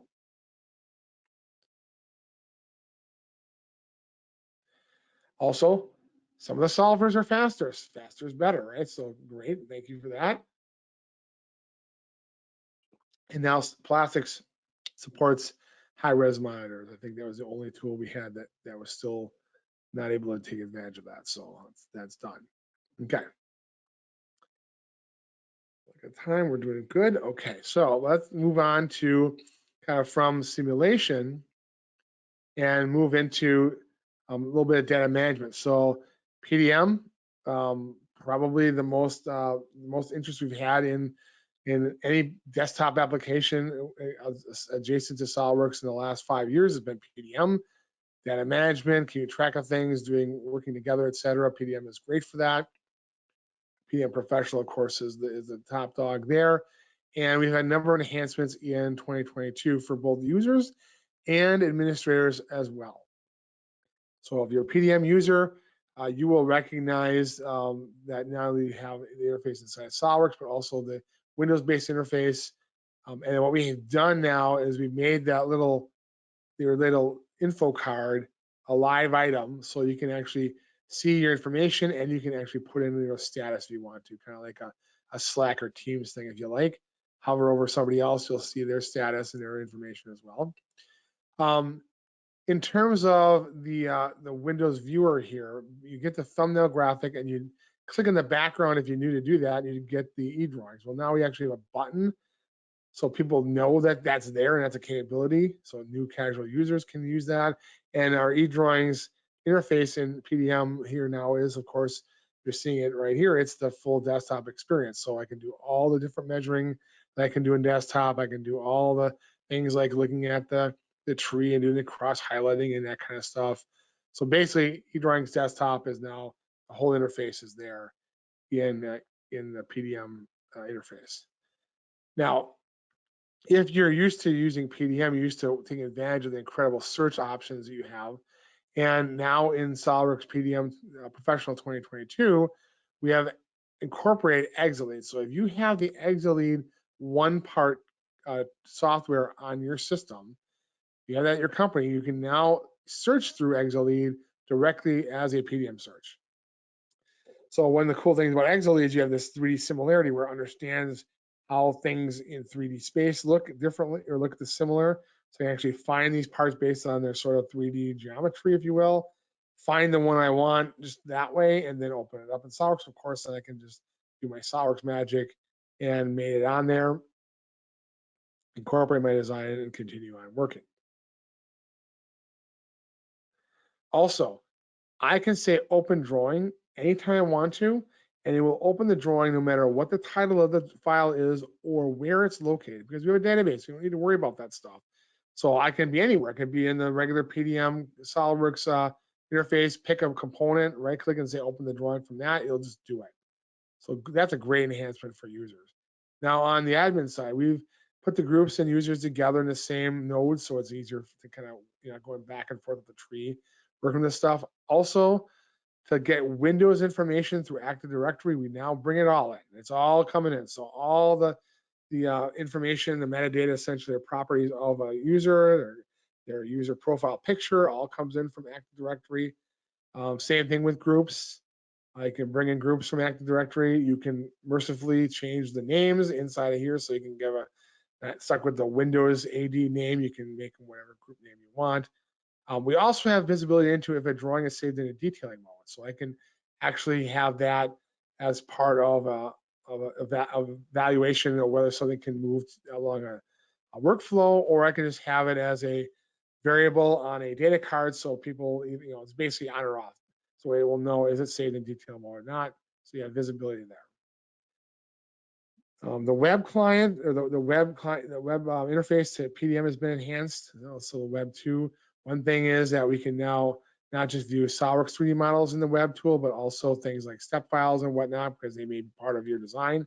So again, we could do this in the regular client, but in the web client, we've had some challenges there. Also, data cards. Do we have more control over how the data card is showing the web side of things? So I can look at a control on a data card and say, does it belong in the web card or not? I also have now a configurable web card for the first time, where I can go ahead and edit the web card, change labeling, for example, and go further and make it more of a tree structure layout, so I can actually move things around on the web card. So I can now actually have much more control over what I show and how I show it as far as a data card in the web interface. So some nice enhancements for both users and administrators in PDM 2022. And I will say also, again, kind of going a little further along the lines for administrators, Active Directory, which 99.9% of the world is using Windows networking, Active Directory, that kind of stuff. So being able to bring in that stuff from Active Directory into PDM is really very helpful to admins. And now we have all kinds of enhancements to allow it to be much easier and smoother to work with Active Directory with SOLIDWORKS PDM. All kinds of enhancements here you see here as well. And also you will notice here that other user-driven enhancements, like for example, users can choose to display only the app configuration on a data card if they want to. That's a thing that a lot of people have asked for. Actually got a couple cheers in some of my in-person rollouts for that. And again, you can now do things like category search in things like data cards and search cards. Category search is not available for the relatively quick search tool yet, but of course that can be something that maybe an enhancement could be put in for that if you want to do that way. And again, performance, right? So there's, again, every year in the last several years, there have been aspects of PDM that have just become faster through just going under the hood and doing stuff. 2022 is no exception. In some cases, again, things are like 2 to 3 times faster, 60% faster, etc. But again, know that they're always working on that. They're always trying to make everything, all aspects of the process using PDM faster in general. And then one last note I know I talked about it last year, the year before, you've gotten emails on it from us, from Dassault, but just so you know, when we talk about, hey, 2022 will no longer support SQL 2014, a couple of years ago, well, that time has now come. So we are here at 2022. It does not support SQL 2014. You got to be on SQL 2016 or later. Upgrade your license to do that. If you have any questions on that, of course, the people at GSC, our support area, our PDM team, tech support, are all versed on that, and they can help you through all the questions you may have along those lines. But again, just so you know, if you're using PDM, you want to go to 2022, you're going to want to upgrade your SQL licenses first before you upgrade your PDM.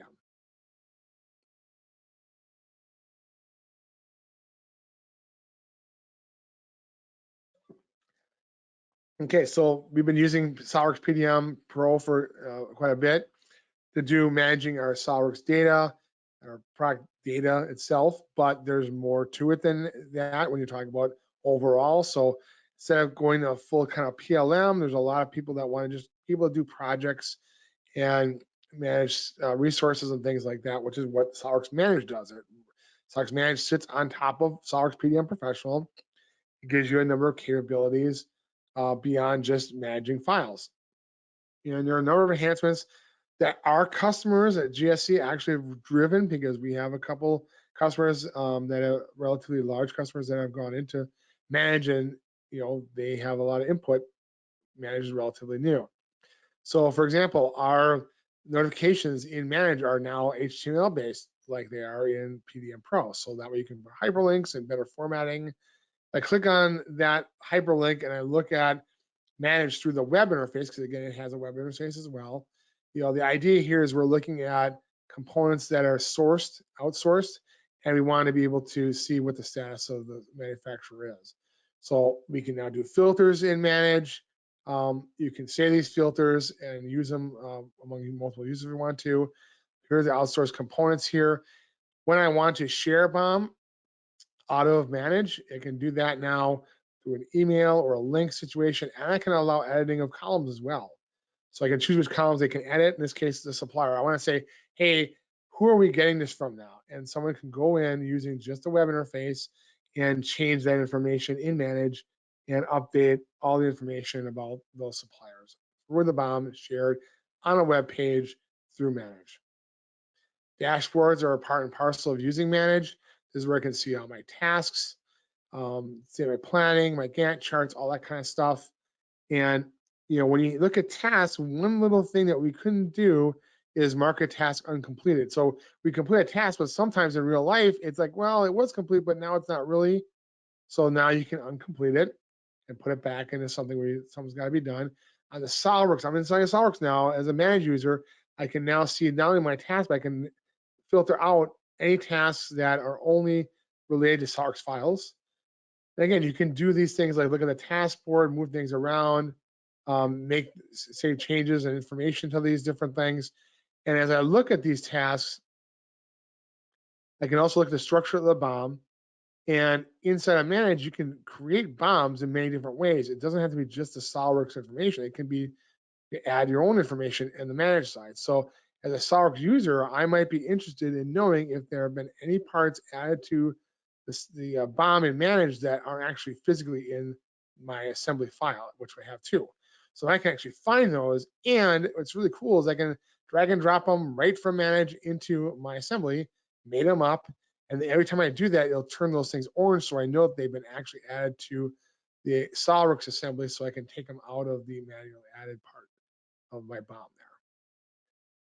You can insert BOMs directly from Manage into your drawings now in SOLIDWORKS 2022. So if I have an itemized BOM with just, sequential, I can serialize, I can do that right from inside of Manage. And of course, I can also open up a linked record. It may or may not have only SOLIDWORKS files linked to it. I mean, in Manage, you can link anything. So I might have Word documents, for example. And you're gonna notice here that I'm inside Microsoft Word and there's a SOLIDWORKS Manage tab. So just like we had a PDM integration with Office applications, we now have Manage integration with Office applications. So I can come in, go to Manage, grab a bit of information from the project and put it right inside of a cell in my table inside my Word document. I can go ahead to any other area of my project and do the same thing. So I know we have a subset of our PDM users using Manage right now, but for those that are interested in this kind of thing, I wanted to show still what's new items here. And for the people that I know are using Manage, these are a lot of things you're going to recognize. I know for a fact because you've been asking for these things. As again, relatively early adopters of the Manage tool, you have a lot of clout in which direction it goes. A couple other new things in Manage as well. There's version settings, remember, for when you log in and log out. You can now change the product task order as you wish. And also you can, tasks are automatically assigned to users selected in the task module. So you don't have to actually manually do that separately every time. You can now control what happens to a task when the process or the case is either completed or deleted, what happens to it, automate that there.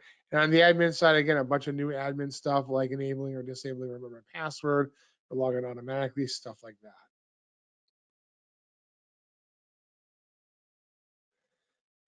So lastly, we have CamWorks. Now, CamWorks is something that I normally wouldn't talk about directly. And in fact, I'm not going to do that here either because Austin Popejoy is our CAM application engineer, and he knows all about what's new in CamWorks 2021 plus. And what I'm going to do is just kind of show right here what we have in terms of these are the top 5 things that Austin's identified that are awesome and new in CamWorks, the latest version of CamWorks, which is being called 2021 plus. However, due to a technical difficulty, I'm not going to be able to show the video that he recorded through the GoToMeeting right now. However, we will send you all a link because we've already published his video that I normally would be showing in the auditorium. We've already published that to our YouTube page, so you can actually get the contents of the what's new stuff. And again, there's some really good stuff in there, including prime turning. It's a big deal. But again, we're just gonna whet your appetite here. These are the top 5 things that Austin has identified, new in CamWorks. And again, the video that I would normally play, I've done the in-person ones, you're going to be able to access that directly through a link that we will send each and every attendee at the conclusion of this webinar.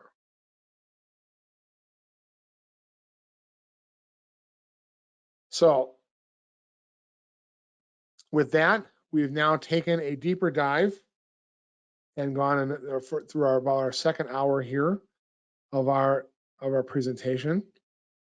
And before we take our second break here, my brother John has 4 more topics.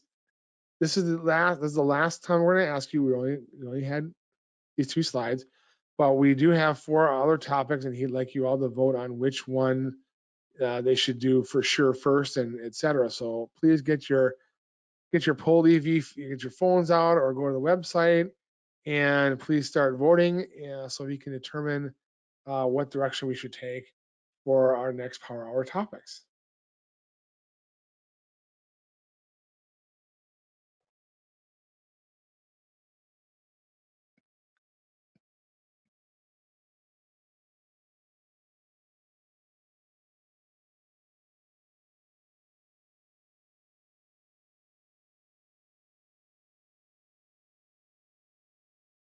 All right, we got a couple votes going already.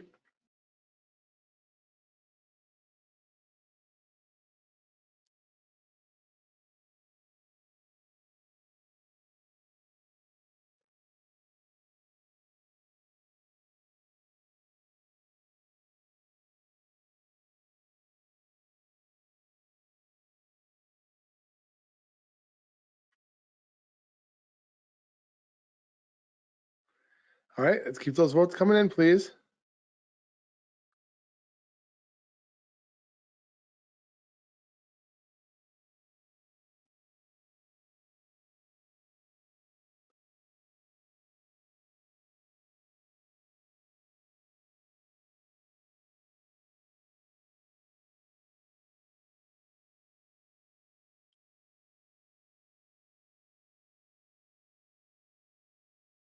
All right, we got some good votes coming in, some good numbers. Wow, I think there's a sort of a favorite so far.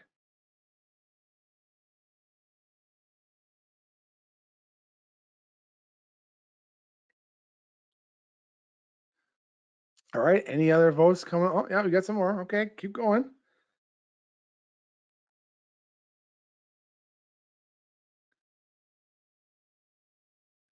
Let's get a few more moments here.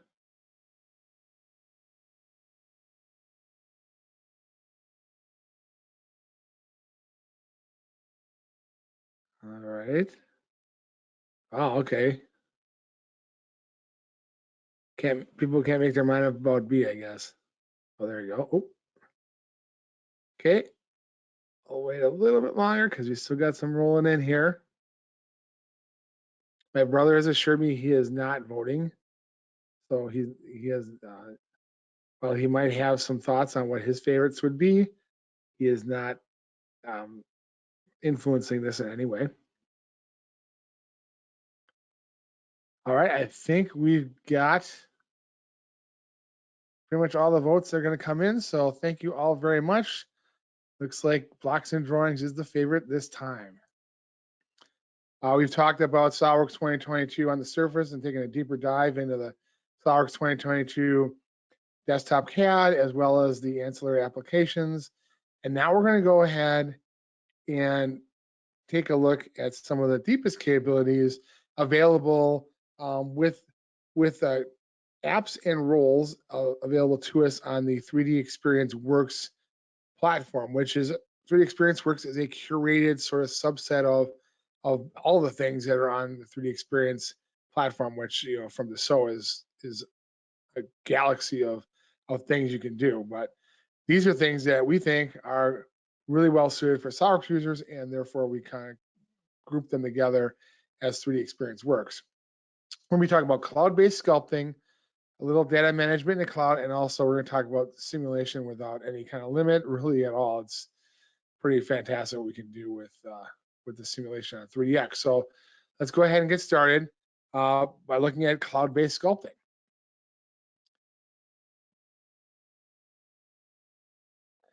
So when you're developing products, you have the idea of being able to innovate quickly and ideate through many different possibilities is key to winning business.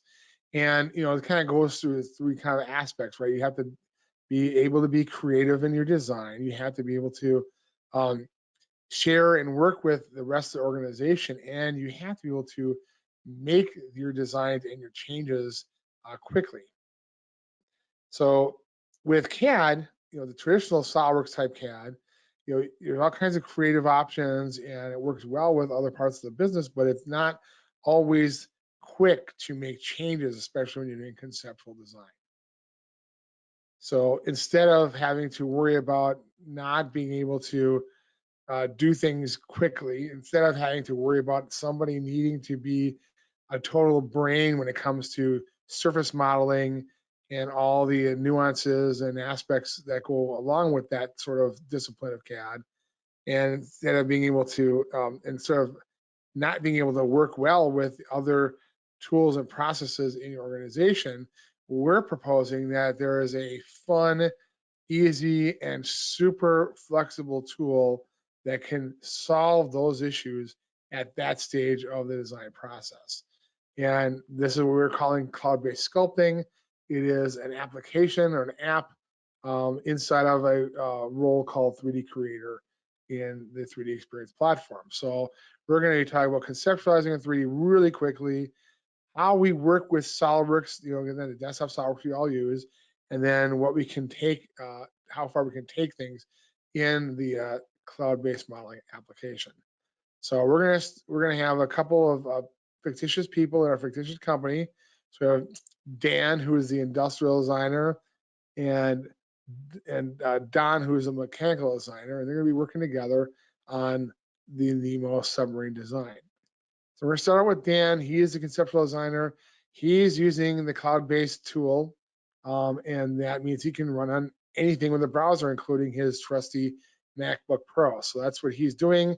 He's in a browser using the 3D Sculptor role, and the application that we're talking about here is called X-Shape. Oh, issue here. Let's do this again.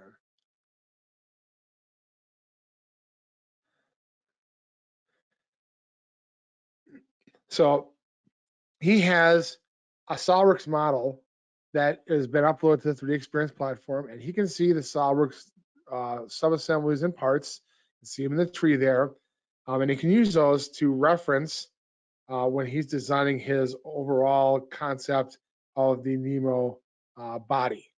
So I can use, scanned in pictures or whatever to help me. I don't really need to do that though, because we're talking about digital clay. We're talking about 3D Sculptor.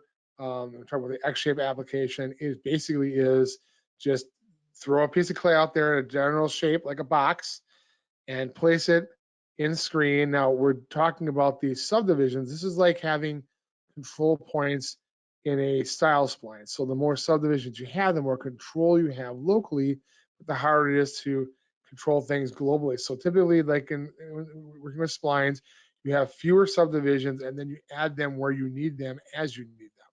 We're going to go ahead and make this a little simpler and to start with, and then we're going to go ahead and start manipulating this subdivisional body. So we have something called the robot, which is basically our manipulator, our all-purpose tool, lets us position and change things in our design. I'm going to take the robot and reposition it so that its origin is on the left end of this body. That way, everything happens from that body out, from that origin out. I'll scale this thing horizontally and it'll go in that direction because I moved the origin over to the left-hand side there. It's all about selecting things and acting on things in your digital clay here. So I'm going to go ahead and pick two adjacent faces with the shift key, and then it's going to interpret that I want to do the entire loop of faces, and I can go ahead and make some changes. Everything in X-Shape is C2 continuous curvature all the time. However, I can crease edges if I want to, so I can make sharp edges whenever I need to. And beyond that, I can also go from completely sharp to varying degrees of curvature at those corners. It's all C2 as we go. So I'll go ahead and pick those horizontal edges and make that kind of pontoon looking shape there. Grab all the vertices. You notice as I do this, I'm going to normal views a lot of times, like a front view or a side view. That way, as I do a box select around all the vertices, I'm seeing the vertices nearest to me, but I'm also selecting ones behind them. So I'm picking all of them. And I'm going to say I'm going to do a quick align, which is a super cool tool, especially if it's touch screen like I do. I can basically just go ahead and just kind of sketch a curve or shape like that, and then it'll go ahead and put those vertices up to that. So it's really intuitive way to add some shape to this. You can go ahead and move the body over, squish it in a little bit to kind of fit the general shape we were thinking of. We'll peel that one side back. Again, I peeled both of those vertices back, but now I'm going to just take the top vertex here, drag the robot on the edge so it'll align itself in one of the axes to that edge.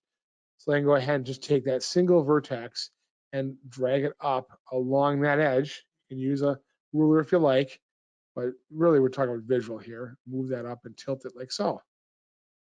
When we're talking about working with X shape, there is some training that's available to you, but really once you go through it, it's pretty short. It's all about being the artist and making the shape. So it's sort of just using the tool and being creative. If I'm doing clay and I want some more clay, I just throw a hunk on top of the area that I want to add material to. Same thing here. Pick a face, add material. I'm going to pick these inside faces, move them over way across. You can see where the center plane is well inside here. I'm going to take that center plane and add symmetry. Now, symmetry is not an action in X shape. It is a state. So if I'm going to add symmetry along that plane, that means it's going to happen now, and it's going to continue happening as I work. So symmetry is turned on in that vertical plane. Go ahead and uncrease that edge there because they're kind of two bodies together. Kind of shape it out the way I want to. Let's grab the top edge here, all those vertices, and I'm going to align them like a line. So it's going to drag it like a line, kind of where I want it to go. We'll grab those outside vertices and kind of squish them in to give us that taper effect that we're looking for. And now I have a hole or a void I want to put in here. In order to do that, I need more faces. So I'm going to add some loops. I'll add 1 and 2 like that. And now I have more control. So I can do things like locally grab that top edge. Again, symmetry is on, so whatever I do on one side is going to happen on the other side automatically. Kind of cruise that over like that. I'm going to add another loop in the back end here. So again, I have the subfaces where I can go ahead and grab that little section, that little edge there, and move that all up and squish it all up. And let's go ahead and grab these two. Now, if I grab two faces opposite each other, I can go ahead and blow a hole through there. And of course, I do that on one side, it happens on the other side. And within just a minute or two here, I'm able to get a really decent conceptual design of what I'm thinking of in 3D space. Now, okay. In X shape, on the platform, I was able to reference Don's SOLIDWORKS design. How does he see my stuff, and how does he work with the platform using SOLIDWORKS Desktop that we all know and love? Well, let's take a look at that. Here's Don, the mechanical designer. He's got his frame, and he's uploaded it to the 3DEXPERIENCE platform. You can see here we have our basic 3DEXPERIENCE data management here. We have the concepts of reserve, kind of like a checkout kind of thing. And I can go ahead and see what I saved. I can search for things that are in the platform like a PDM type situation. So I can go ahead and find thrusters and go ahead and I need that hatch there, add that in there. And again, I can save these things up there to the platforms. I'll save my changes of my assembly and all that stuff, updates to the platform. So I'm able to update what Dan's going to see later on. And again, I have indications of what's been saved with the green check mark. I know it's all there, so we're good to go.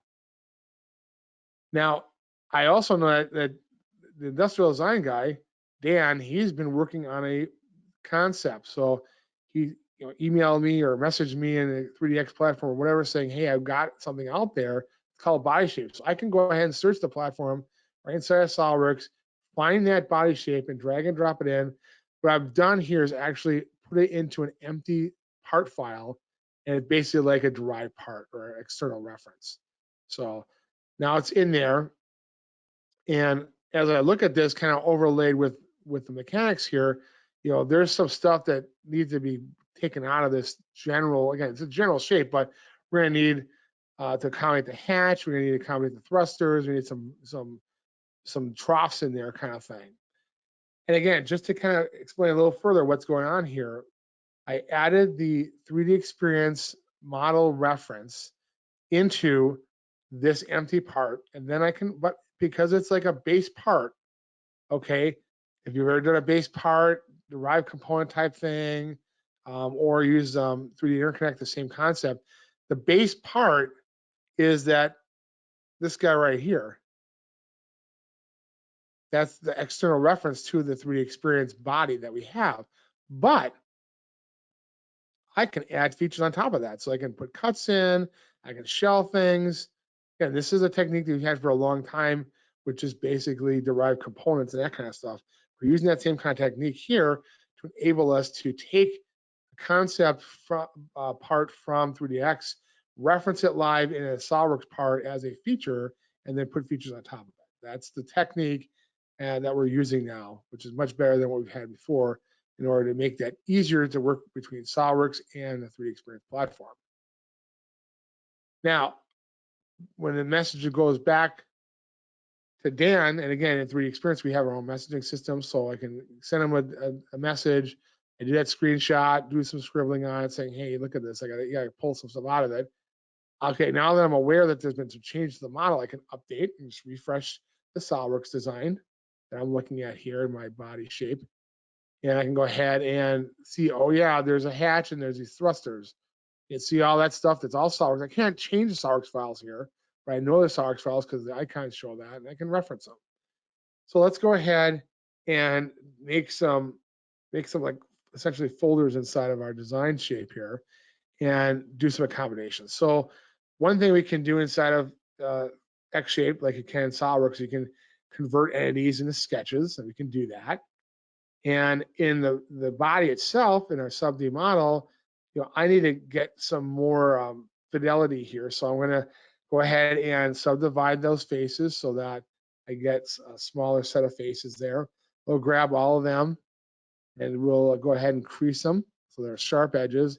Now I'm going to take those edges, and I want to take that sketch circle, and I'm going to do something very cool and very unique to X shape, and that's going to be a line to curve. So go ahead and move that down there and align it like that. And again, you see how the entire shape is changed that way. Doing that in surface modeling would have been very time consuming and difficult. Now, just like when you're working with a spline, a style spline, you have that control polygon that kind of influences how the spline bends and such. We have the same kind of concept.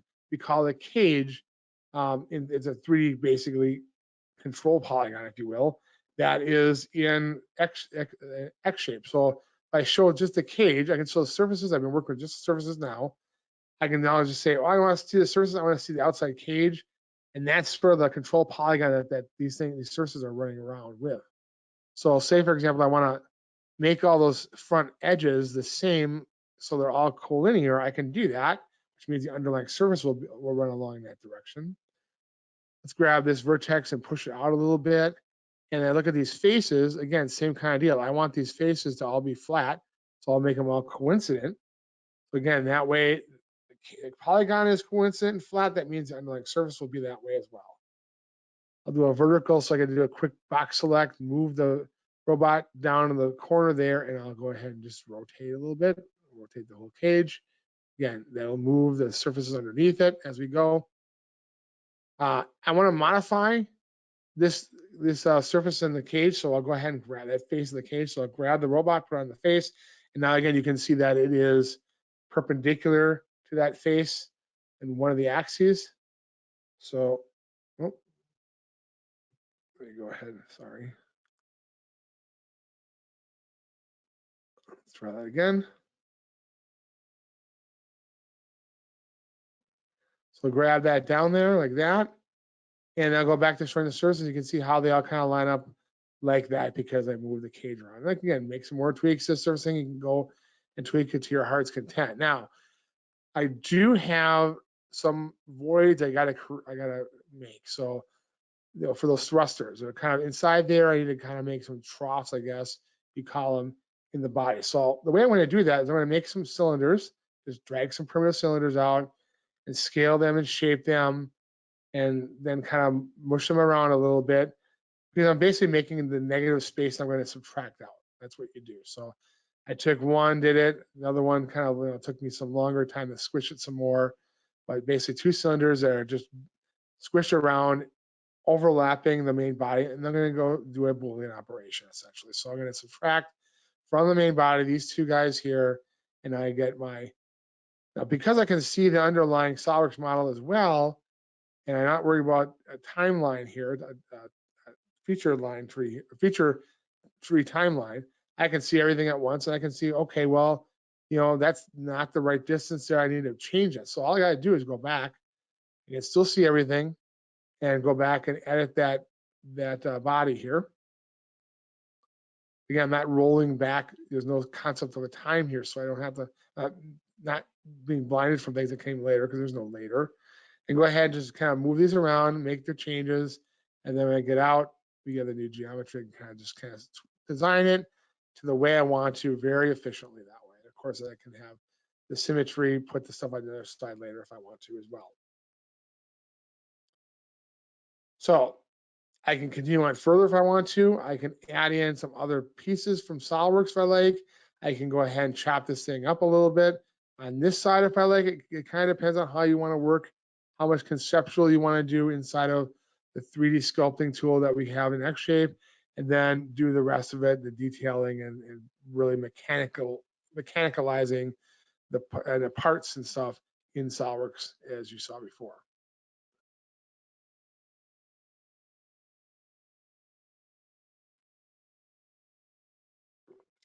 So let's take a little bit closer look at that data management, that cloud data management that we were using to allow us to upload the SOLIDWORKS design into the cloud, so that the cloud application like 3D Creator could to get at it.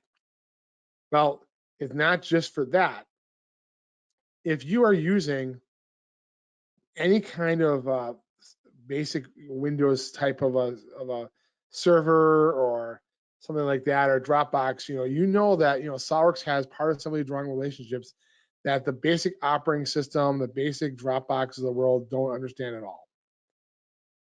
So if you want to use a cloud storage system, if you're a small working group or whatever, or whatever, you want to just have a cloud system, but you don't want to set up PDM server, you don't want to set up PDM, because you can put PDM in the cloud very easily in Azure or AWS if you want to, and we've done that with customers and that kind of thing. But if you just I just want to use like a Dropbox or Windows, OneDrive or whatever, you're not going to go through this other stuff. But none of those tools are good because they don't understand the relationships between part assembly and drawing. Enter cloud data management from 3DEXPERIENCE. We do understand that much better than plain old Windows, or like I said, OneDrive or Dropbox. So, what we're going to do is I'm going to show the cloud data management we just kind of use to basically communicate between SOLIDWORKS and the cloud-based tools. And I'm going to show how we can use this between two SOLIDWORKS users, two SOLIDWORKS desktop users that basically want to do some basic cloud data management between them.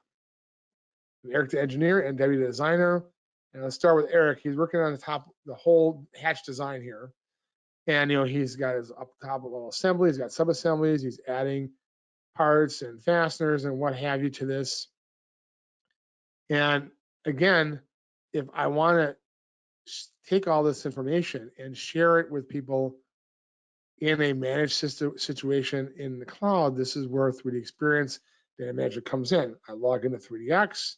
You can see here that my design is uploaded. I have a top level drawing referencing the top level assembly, and then I have sub-assemblies and parts and what have you. I can see their status. The ones with the orange disk means that I've changed things locally that haven't been saved to the cloud yet. So that indicates that I need to do that. Things that have the green check mark means that the version I'm looking at is the same as the version on the cloud in terms of save status.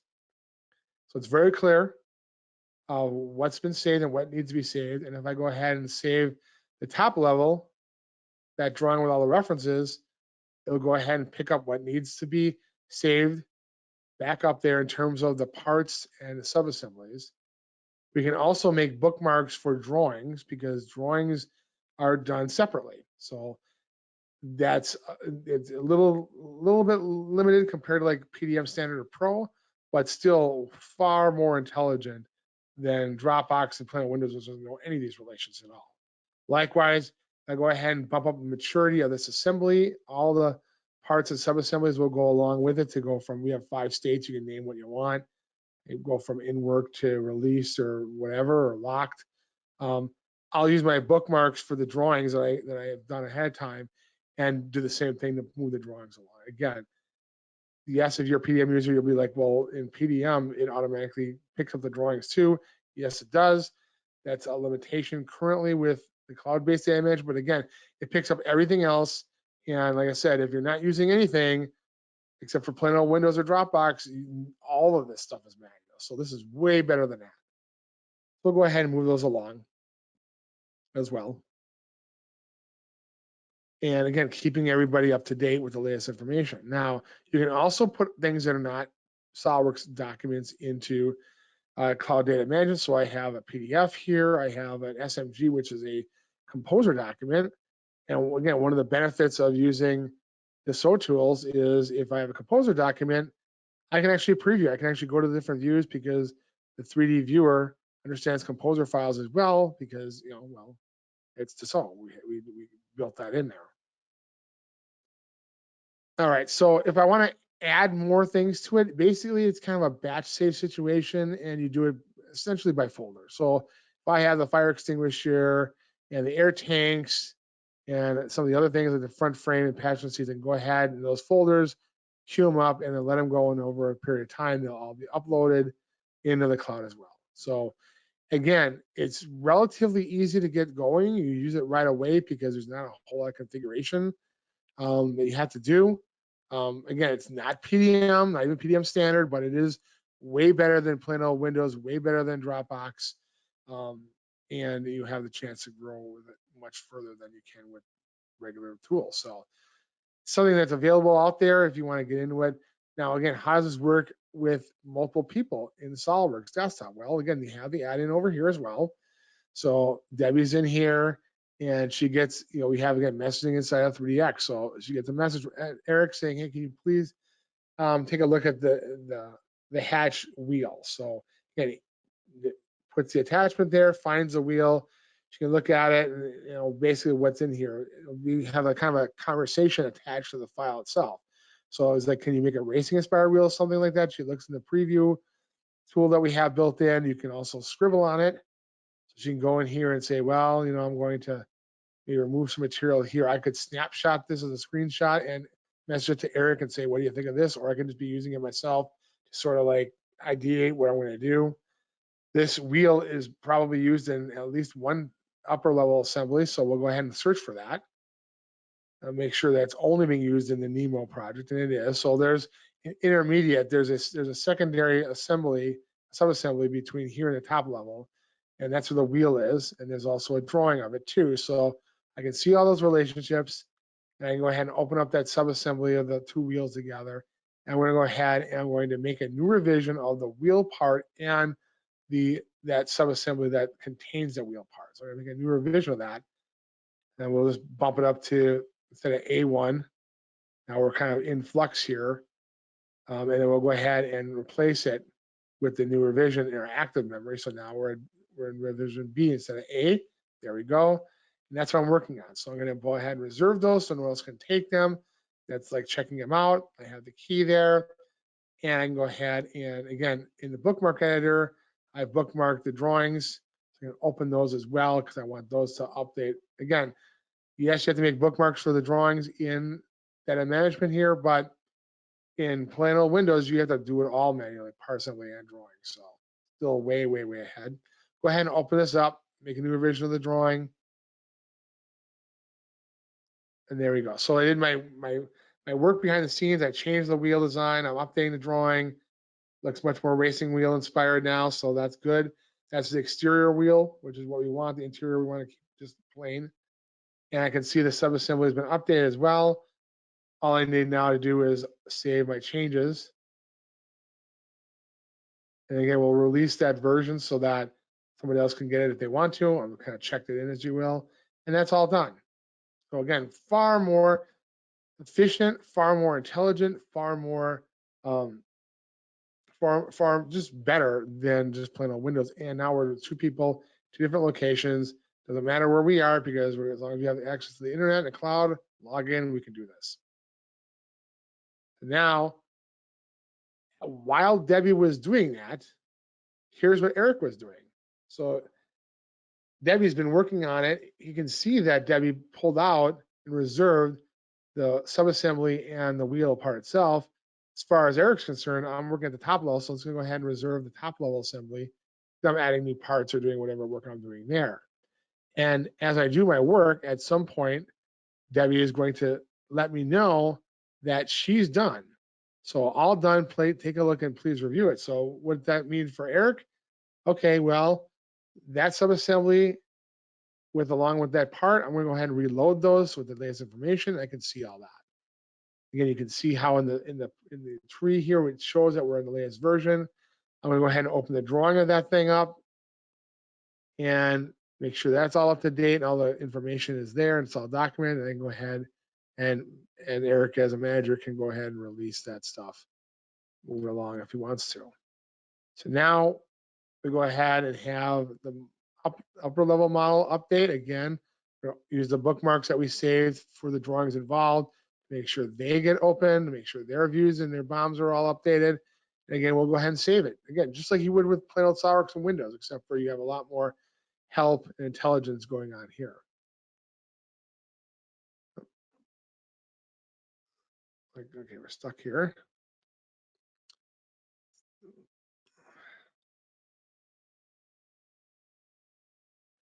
So that again, so open the drawing, make sure it's updated, do what you normally do in SOLIDWORKS, and then I'm going to go ahead and save this all out. You'll save out all the subassemblies and parts.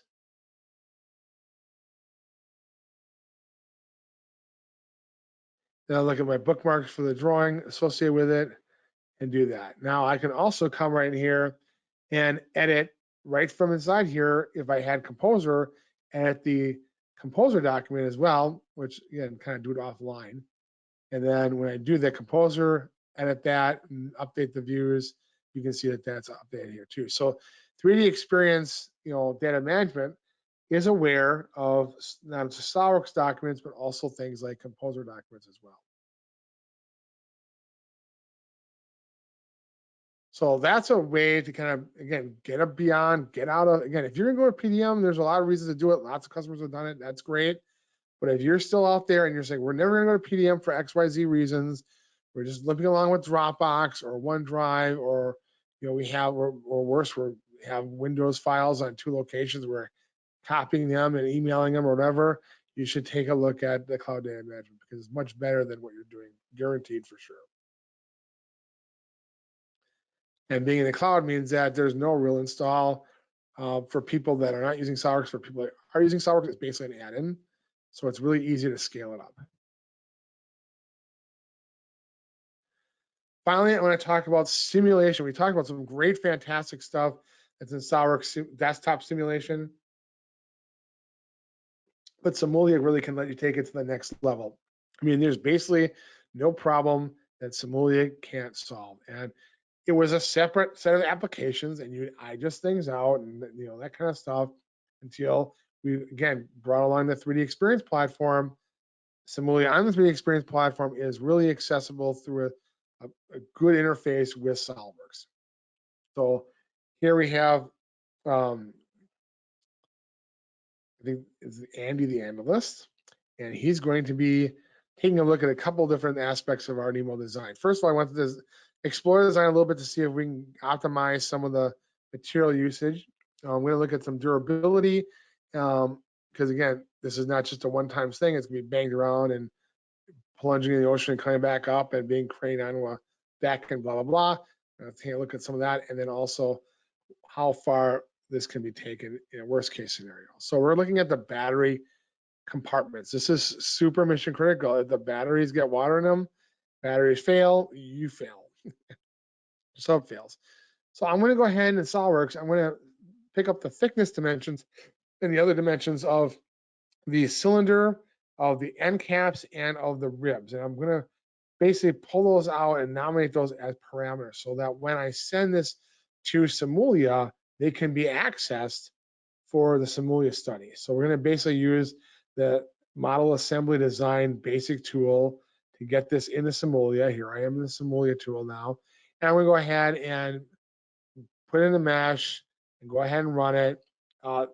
As good as SOLIDWORKS Simulation Desktop is in terms of meshing and solvers, Simulia is another level. So in terms of how fast it is, how accurate it is, how easy it is to use, it is the thing. So I'm just going to do a static study here, and with what the pressure would be at this thing at 100 meters, which is its rated depth. And I just want to go ahead and just see, okay, worst case scenario with that pressure, how stressed are we? And I can see here in my basic von Mises stress here that this thing is over designed. I could take some thickness out of it. So I got those parameters from the thickness of the end, the tube, and the stiffeners. And I'm going to basically just set up design variables and say, here's current value, here's the min and max, 2.5 to 5, 2.5 to 5, 3 to 8, whatever. And then basically going to do design experiments and run the thing. It gives you a matrix of all the results. I can line them up and see the top ones in the upper left that are the ones that are the best. It actually finds the best out of all the values. I can nominate a couple of them for more study. I can generate alternative designs with that information. I can do other studies in other aspects of Simulia if I want to, continuing on with that thread. But in this case here, I got other stuff to do. So that's something we can do. Again, we can do that in SOLIDWORKS Simulation Desktop as well, but not as easy and as fast as you can inside of Simulia. And again, Simulia can go much higher than that. So I want to look at durability. So I just basically said, okay, put this at 100 meters. Here's the pressure. How thick does all the material need to be? That's fine.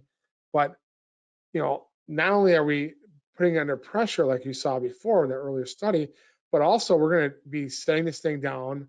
This is like underneath it is the skids for when this thing is set down on the deck of a boat or the side of a pier or whatever. So I need to see what's going to happen when we gently, quote unquote, set this down. So as I do that, I put on gravity. Of course, we're going to be picking up a point that location we're going to be picking this up from.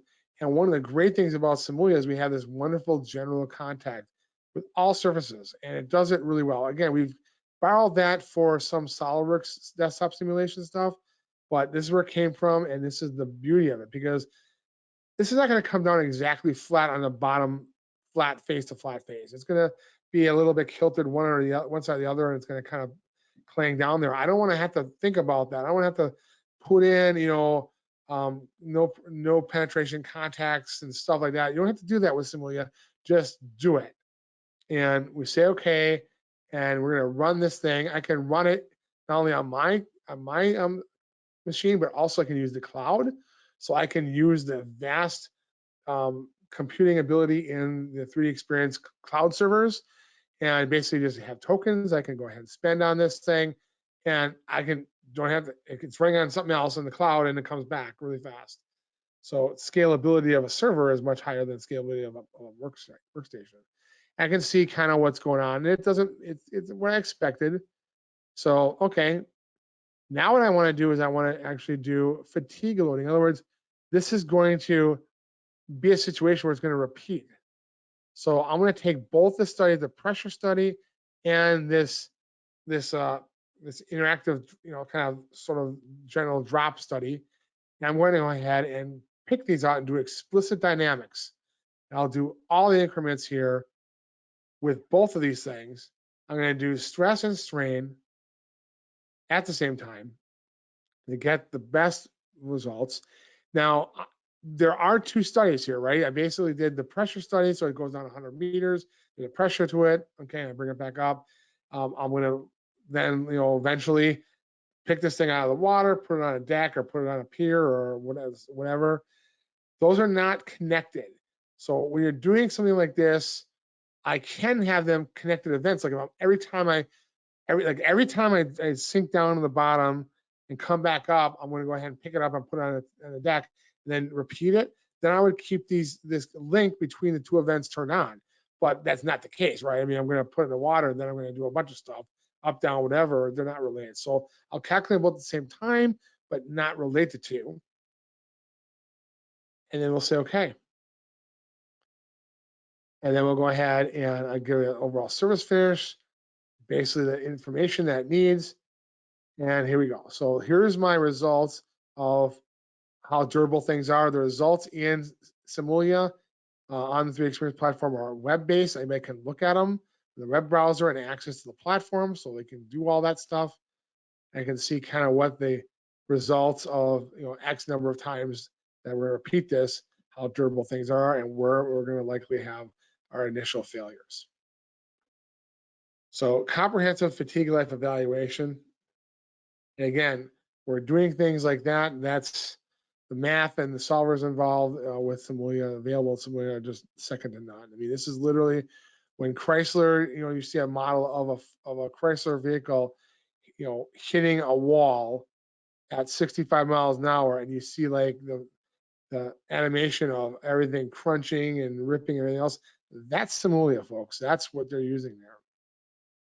So, okay, worst case scenario. What is, as mentioned before, the rating, the depth rating for this thing is 100 meters. Well, okay, unlike in like Star Trek where you can have like, dampening fields, or, in like, every TV show where you can go about its rating, we're going to need to stay within our rating. But if I want to, maybe I can look at this like I'm doing now and saying, well, how bad is it failing and where is it failing? Maybe with a little more work, I can get another 10 meters of performance of true rating out of it.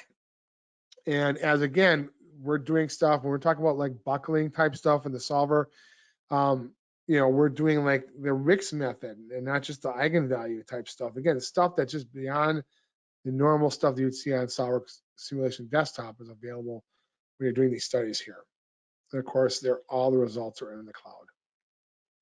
So you can go ahead and bring them up multiple items here and compare all the information. So we talked about simulation without limits. We talked about cloud data management. We've also talked about cloud-based sculpting. These are some of the deepest capabilities that you can have access to, and these all are centered around your SOLIDWORKS that you've known, loved, and using for decades. And with all that, I think we are finished with our What's New presentation. And before we wrap up, and we're just about on time, it's 4:25. I think it's time to give away our door prize. So our door prize is a wonderful brand new pair of Vortex Raptor 8.5 by 32 millimeter binoculars, designed in SOLIDWORKS by a great GSC customer, longtime customer is Vortex. These have a lifetime warranty, transferable. If you run these over with your car or whatever, they'll replace them, repair them or replace them. They are second to none in the industry, and we are going to be giving away a pair right now. So I think, Katie, if you're on. Can you hear me? I can hear you, yes. Okay, we have 24 people that are in right now that we're going to pick from. So if you want to pick a number 1 through 24, and I'll tell you the name. I'm going to pick 13. Okay, let's see. Luther Esselstrom. Luther, okay. Awesome. We're going to send these to you, courtesy of GSC. Thank you for staying on toward the end, at the full end here. So a bunch of people kind of bailed out, and unfortunately they missed out on the door prize. So thank you all for staying and seeing through the entire presentation. I know there's a lot of information here, and I should also mention that I could not fit everything I would like to fit in. I mean, I could have spent another 10 minutes on the Q key just by itself, for example. But there's a lot to cover. That's a good thing. Your subscription dollars not only get you the SOLIDWORKS support and through GSC, but also the updates and upgrades. And you're seeing a lot of value for your dollars, as we've seen for all this time. And so I will tell you that if you want to know everything that is in SOLIDWORKS 2022 that's new, the best place to go is online, help.solidworks.com. You go to help.solidworks.com, you will see what's new right at the top, and you can click on that, and you can also see, well, I can actually do this.